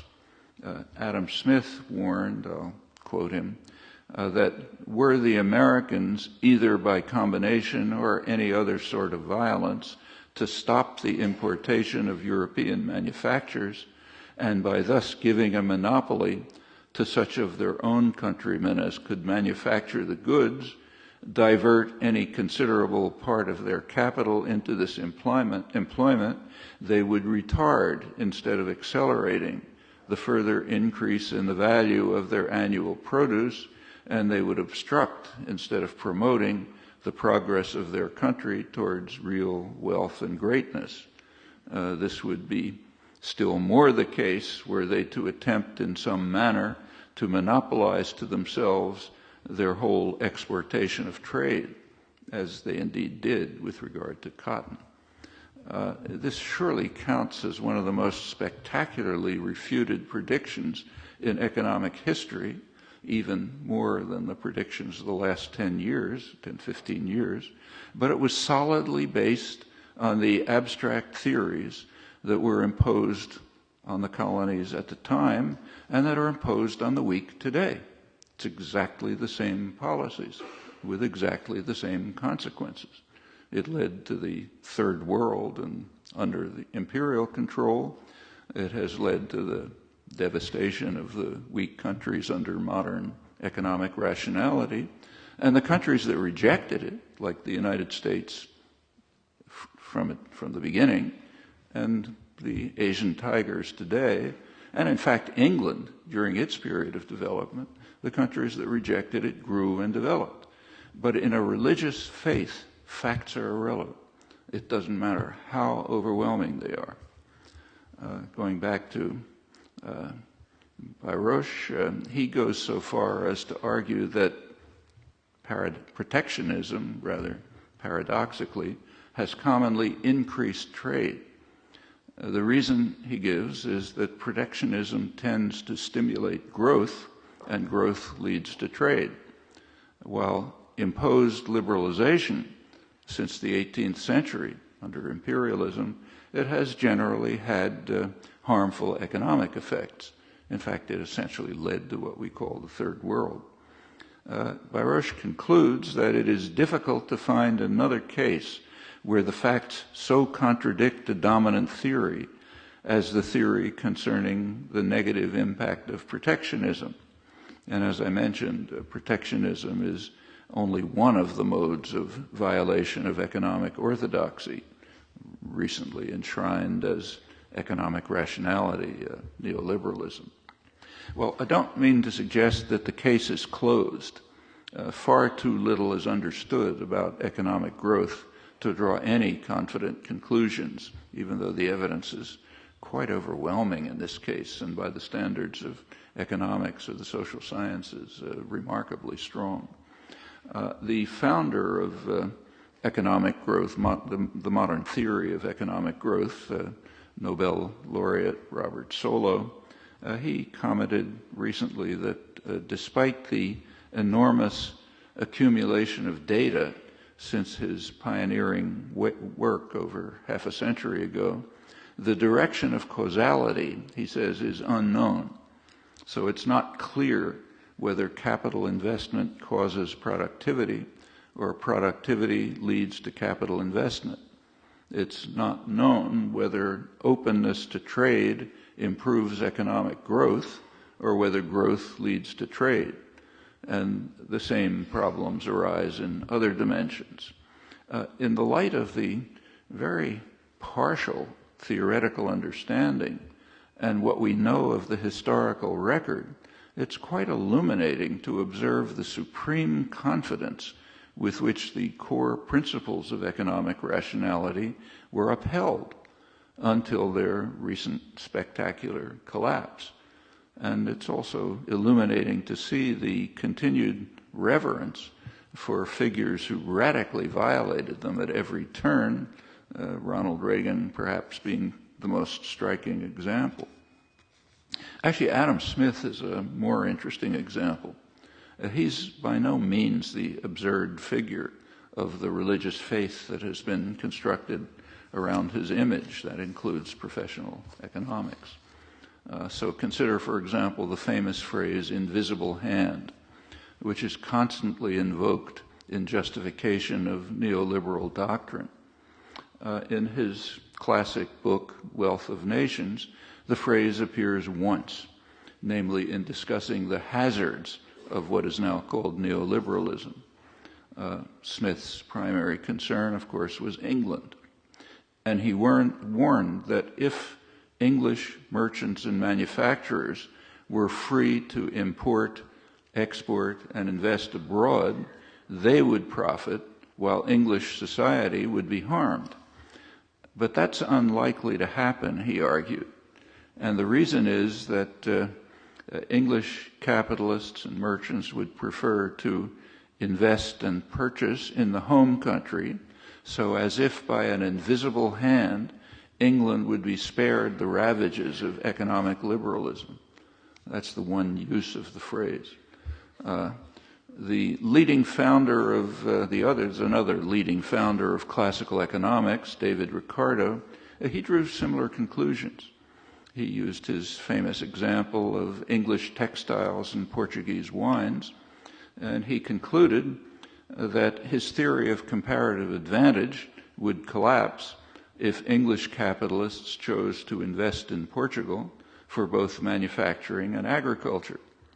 But he argued that, I'll quote him, thanks to the natural disinclination which every man has to quit the country of his birth and connections, and fancied or real insecurity of capital abroad, most men of property would be satisfied with the low rate of profits in their own country, rather than seek a more advantageous employment for their wealth in foreign nations. Feelings, he said, that I would be sorry to see weakened. So it's a kind of a sentimental argument that maybe economic rationality won't be too terrible. Well, we don't have to tarry on the force of the arguments of the great classical economists, but their instincts were insightful and very different from what's propounded in their names. And these are, incidentally, far from the only examples. There are other interesting ones. The doctrines of economic rationalism that dominated mainstream discourse in the advanced societies for a generation have shaped policy, although selectively. One recipe for the weak, a sharply different one for the powerful, much as in the past. And it seems fair to conclude that their dominance does not reflect either rationality or commitment to truth, but rather the usual service to power and privilege. And the consequences are unmistakable. So take, say, the United States. During these years, the financial institutions that were the main beneficiaries of the doctrines, as well as their most fervent advocates, they have vastly expanded their power. They now have about a third of corporate profits, far higher than before the experiment. And that's had a comparable impact on political life. Elections are pretty much bought, and they set those who buy them set the basic framework for policy. Meanwhile, for the majority of the population, real wages have stagnated, and family incomes have been sustained only by higher working hours, by now the highest in the industrial world, by debt and by asset inflation, like the housing bubble. And, of course, there's regular collapse of the bubbles every few years. Well, the United States is very rich by comparative standards, but it's taking on some of the structural characteristics of the former colonies. Typically, they have sectors of enormous wealth and privilege amidst a sea of misery and suffering. And while the United States is richer, so it's not massive suffering, that's pretty much the structural nature of the society. Probably has now the highest inequality in its history. Consequence of the two ways of imposing economic rationality, one way for the rich, another way for the poor. Well, let me go back to the title of these remarks. Can we say that the consequences are the outcome of power hunger and self-deception? Or to use the terms that are current today, can we blame greedy bankers who are guilty of irrational exuberance? That's the famous phrase of the most lauded economist of the past generation, Alan Greenspan, at least lauded before the crash. That was a phrase of his in a rare moment of departure from orthodoxy. Well, that criticism doesn't seem fair to me. When bankers are greedy, they're pursuing their institutional commitment. That's what they're supposed to be. Their role is to maximize profits. And in Anglo-American corporate law, that's actually a legal responsibility. So you can't blame them for fulfilling their legal responsibility in an institutional structure that demands that behavior. If some of them were to reject this commitment and not be greedy bankers, they'd be removed, and others would take their place. Power hunger is an institutional feature of a competitive system. Furthermore, the exuberance of the necessarily greedy bankers was by no means irrational, contrary to Greenspan.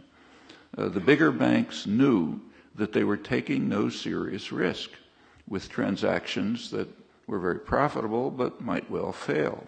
And the reason is they could rely upon an implicit government insurance policy. It's called too big to fail. So if you get into trouble, the taxpayer will bail you out.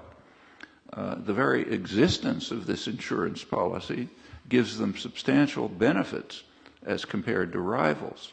It means they can take risks, make profits, get credit on cheap terms, and so on. And they regularly cash in when it's necessary. So under Reagan, the spirit that hovers over us, one of the larger banks, Continental Illinois, was rescued by a taxpayer bailout. Also under Reagan, the predecessor of the huge firm Citigroup, was then called Citibank, it was rescued from disaster by the International Monetary Fund. The fund is the credit community's enforcer. It was described by its U.S. executive director quite accurately. Make sure that creditors are paid off no matter who suffers. And it's returning to its traditional role today. They can tell you about it in Greece and Spain, soon elsewhere. Probably the most respected economic correspondent in the Western world today, Martin Wolf of the Financial Times, London Financial Times, he says that the current bailout is overtly a rescue of Greece, but covertly a bailout of banks. That's exactly right. In a capitalist system, if someone makes a bad loan, it's their problem. But in our system, which is radically anti-capitalist, if a big firm makes a bad loan, it's a problem for those who didn't borrow the money, like the poor people in the country that's targeted, and the other people, and the citizens of the rich country who have to pay off the lender through the International Monetary Fund. I mean, it's as if, say, I were to lend you money, and I know it's risky, so I get high interest, and then at some point you can't pay anymore, and I insist that your neighbors pay me, and my neighbors pay me. That's the International Monetary Fund. It's radically anti-capitalist. but it serves the masters, so it works. Pretty much the same has been true during the current financial crisis in the United States. The big banks were not only rescued by taxpayers, they're the ones who caused the crisis, but they were not only rescued, but they ended up more profitable and larger than before, and in a position to prepare for the next and probably worse crisis. But the bankers can hardly be faulted for doing what they should do under the rules of the game. Criticism of them is simply unfair. Well, after the current financial crisis erupted, consensus developed among professional economists that it's foolhardy to disregard what's called systemic risk, that is, the threat to the whole system if some transaction fails. But that's hardly a new insight. It's an elementary feature of markets that transactions ignore what are called externalities, that is, effects on others. So if I sell you a car, you and I pay attention to the cost and gain to ourselves, but we don't pay attention to the cost to others, which can be quite real, in fact. And the same is true on a massive scale in financial institutions. Well, for financial transactions, that means that they must ignore systemic risk. That's part of the nature of a market system. It's long been understood that that practice is hazardous, and there have been occasional warnings in the profession. It's pretty elementary, nothing profound about this. The market inefficiency alone makes financial crash a highly likely contingency, and the risk is amplified by the perverse incentives that follow from the political power of private capital. Among them, the too big to fail at government insurance policy, but there are many others as well. Now, one can plausibly argue that the institutional structure is irrational, but those who are fulfilling their roles within it may be quite rational when they choose to bring down the temple walls while escaping themselves and even profiting, as in the current financial crisis. I should say that there are much broader cases of this. So corporate managers in the United States are producing a huge amount of propaganda to convince the population that global warming is a liberal hoax. And in fact, they've been so successful that by now barely a third of the population thinks that humans contribute to global warming. Well, the CEOs, the managers who are carrying out this campaign, know perfectly well that it's very serious, and it's going to be very harmful to their grandchildren and to what they own. But the fate of the species is an externality. They cannot pay attention to it and still function in their institutional role, which is to make short-term profit. So therefore, if the species is destroyed, that's kind of unfortunate, but that's an externality, the kind of thing you're taught to put in a footnote when you study an economics course. And it's the way the system works. Well, there may be elements of self-deception in this. There's always a strong temptation to disguise antisocial and criminal acts in an aura of benevolence and noble intent. The merest look at the foreign policy literature of powerful states yields a torrent of illustrations. But the charge of irrationality is very questionable. It's unfair. Well, turning from rationality to truth, we might recall an observation of Orwell in his essay on what he called literary censorship in England. He suggests in this essay that the British should not feel too self-righteous in condemning the vulgar means of control of expression in the totalitarian Soviet Union. So in Free England, Orwell wrote, "Unpopular ideas can be silenced and inconvenient facts kept dark without any need for an official ban. And anyone who challenges the prevailing orthodoxy finds himself silenced with surprising effectiveness." He goes on to say that the process is voluntary. It's a general tacit agreement that it wouldn't do to mention that particular fact. That's the product of a good education. And it's reinforced by centralization of the press in the hands of wealthy men who have every motive to be dishonest on certain important topics. That's Orwell on England. And perhaps illustrating his thesis, the essay is not too well known. It was intended as the introduction to Animal Farm, his famous book, but it didn't appear. And it was discovered many years later in his unpublished papers. The message of his unpublished essay is quite simple. Truth may be useful in some circumstances. For example, demanding truth in the Soviet Union. That's useful. But it's not a value to be cherished highly by the privileged, so we don't want it in our own domains. Well, let me turn to the third concept in the framework for this conference, democracy. The current financial crisis also offers interesting lessons, some quite straightforward. So it's hard to overlook the fact that as the financial institutions took over more of the economy since the 1970s, extensively in fact, they also gained political power, sufficiently so as to dismantle the regulatory apparatus that had been established during the Great Depression and had successfully prevented financial crises. There weren't any from the Depression up until the neoliberal period of the 70s.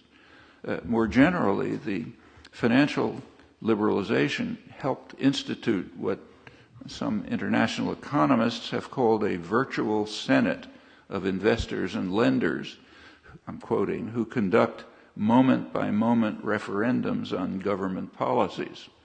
So if the virtual senate determines that the policies of some government are irrational, meaning that they're designed to help people, not increase profit, then they can exercise their veto power by capital flight, by a tax on currency, and other means. Actually, France went through this experience under Mitterrand.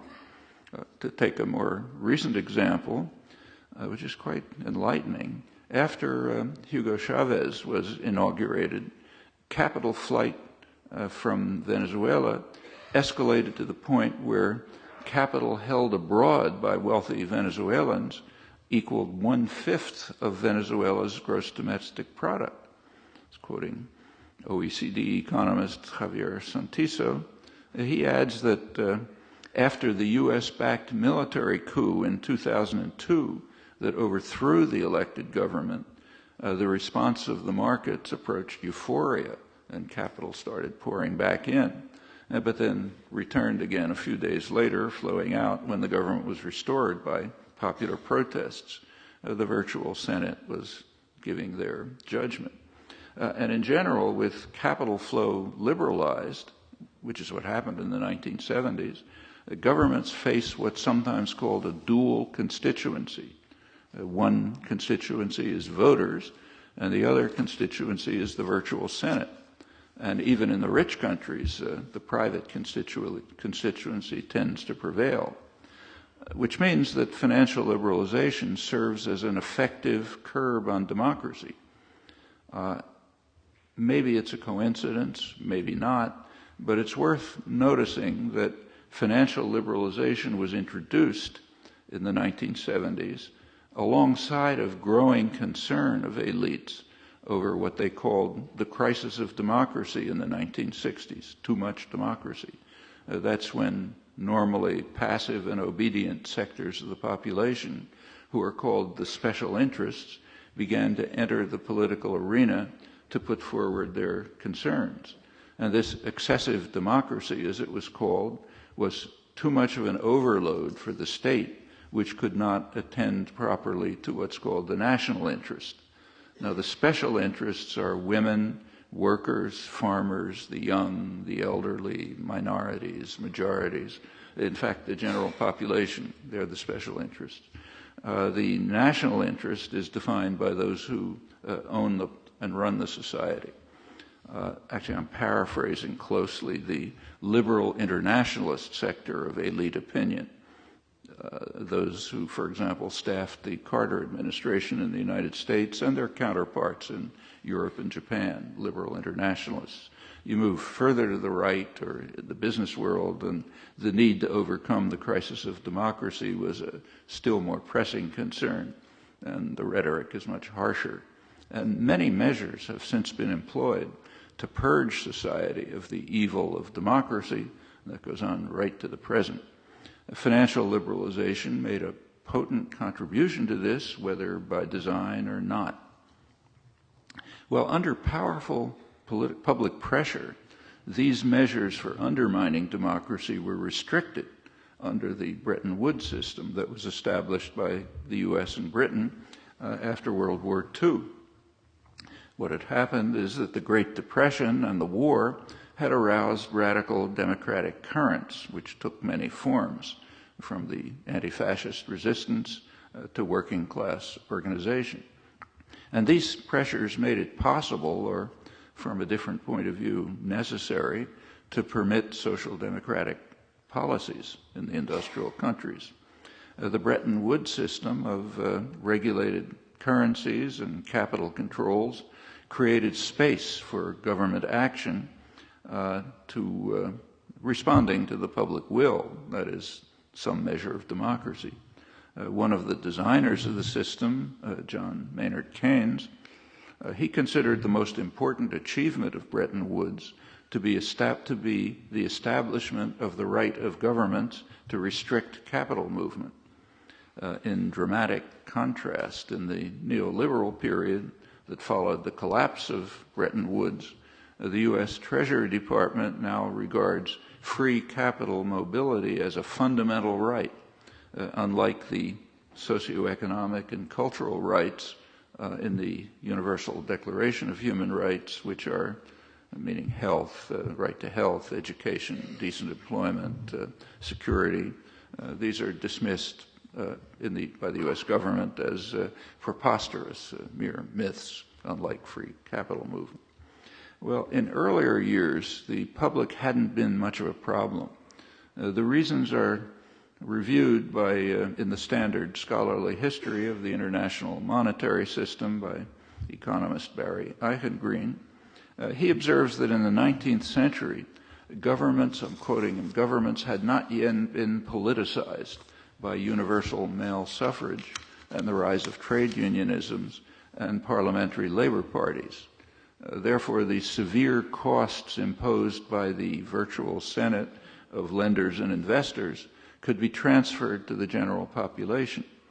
But with the radicalization of the general public during the Great Depression and the anti-fascist war, that luxury was no longer available to private power and wealth. And therefore, in the Bretton Woods system, limits on capital mobility substituted for limits on democracy as a source of insulation from market pressures. It's only necessary to add the obvious corollary.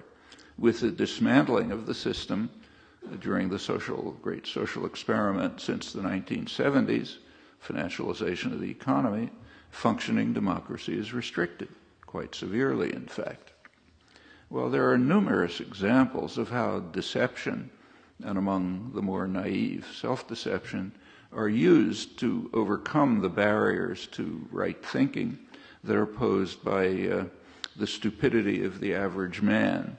I'm borrowing that phrase from President Obama's favorite philosopher and a revered figure among intellectuals, Reinhold Niebuhr, who was restating with approval the familiar elite conception that intelligent minorities must rule unhindered by interference by the public, who must be pacified by necessary illusion and emotionally potent oversimplifications. It's Niebuhr's advice. One illustration of deception, which I already mentioned, is the post-war decision to devote substantial public resources to creating the modern high-tech economy. Maybe it was the right decision, maybe not, but the political class was never willing to take a chance to let the public decide on how public funds might be dispersed. So the project was therefore concealed in the Pentagon budget, and it was sold to the public by the Niebuhrian techniques necessary to defend ourselves from the rampaging hordes of Russia and China and other evil forces that are regularly conjured up to justify forceful intervention. Some went to extreme lengths to concoct such illusions. One of them was the warm and friendly ghost who watches over us benignly. He actually declared a national emergency in the United States in 1985 because of the threat to our survival posed by the government of Nicaragua, whose troops were only 2 days away from Texas, poised to overwhelm us. Well, in Reagan's case, it was probably self-deception. He probably didn't know what was going on. But there are more rational figures like Dean Acheson, leading architect of the post-war system. He advised secretly that policymakers must be clearer than truth, as he put it, to achieve their goals, which are righteous by definition. Well, these are among the many ways in which privileged sectors have been able to protect themselves from recurrent crises of excessive democracy, which erupt even in the constantly, in fact, even in the limited forms of democracy that exist in state capitalist systems like ours. But there are many who have found these limits far too severe. In the early stages of the Industrial Revolution in the United States, with almost no influence from Europe, working people took it for granted that those who work in the mills should own them, and that wage labor differs from slavery only in that it's temporary. That was a conception that was so popular that it was accepted by Abraham Lincoln, and it was a slogan of the Republican Party. It became the leading principle of the genuine socialist movements, and it was later adopted by prominent 20th century thinkers, Bertrand Russell for one. He held, his words, "There can be no real freedom or democracy until the men who do the work in a business also control its management." The leading American social philosopher, John Dewey, devoted much of his work to democracy. He observed that in a free and democratic society, workers should be the masters of their own industrial fate, not tools rented by employers. That's actually a position that traces back to the leading ideas of classical liberalism, articulated by Wilhelm von Humboldt and Adam Smith, among others. Therefore, he went on to say, industry must be changed from a feudalistic to a democratic social order based on workers' control. That's the essence of authentic socialism, not known in what's called socialism. Direct participant control, in Dewey's view, should extend to the means of production, exchange, publicity, transportation, and communication. Whoever owns them rules the life of the country. Hence, the rich and powerful, even if democratic forms remain. And until that level of democracy is achieved, politics, Dewey said, will remain the shadow cast on society by big business. Well, in the state capitalist and state socialist societies, there have been massive efforts to drive such thoughts out of popular consciousness, but they persist, not too far below the surface, and they continually spring forth, offering some hope, in my personal view at least, that humans may find a way to confound the prediction of Bertrand Russell that our brief stay on Earth is a passing nightmare, and that peace will not come until as long as the species survives, which may not be too long if current tendencies persist without a sharp change of course. Thanks. Today's topic is My Father is Evil and He Wants to Take Over the World. Okay, let's meet Scott Evil.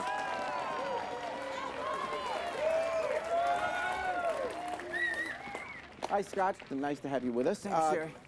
Tell us about your father. Well, my dad is the head of a worldwide evil organization with aspirations of world domination. Wow, pretty serious stuff. Where is he now? He's like cryogenically frozen, orbiting the Earth or something. That's what you think. But we have a surprise for you, Scott.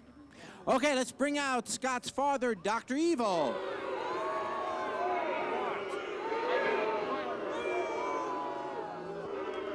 General, we've got a situation here. What is it, Sergeant? Hello, Scott. Daddy's back. How could you do this to me on national television?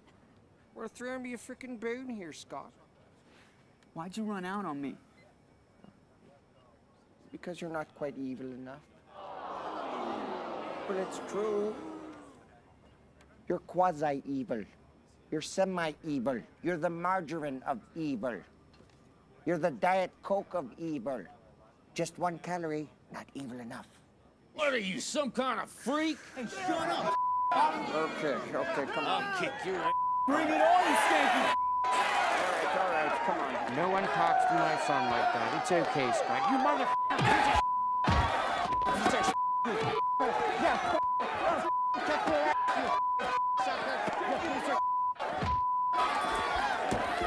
You're burning your mother's... I'm okay. All right, you're burning your mother's... I'll kill you, Paul! There you go. Right. I got your hood. Whoa, settle down. Okay, settle down. It's okay. Okay. Come on. It's only a television show. Calm down, all right? Okay, I'm all right. Okay, I'm easy. everything okay? Okay. All right, get this jerk out of here. I'll give you a piece of shit, you mother...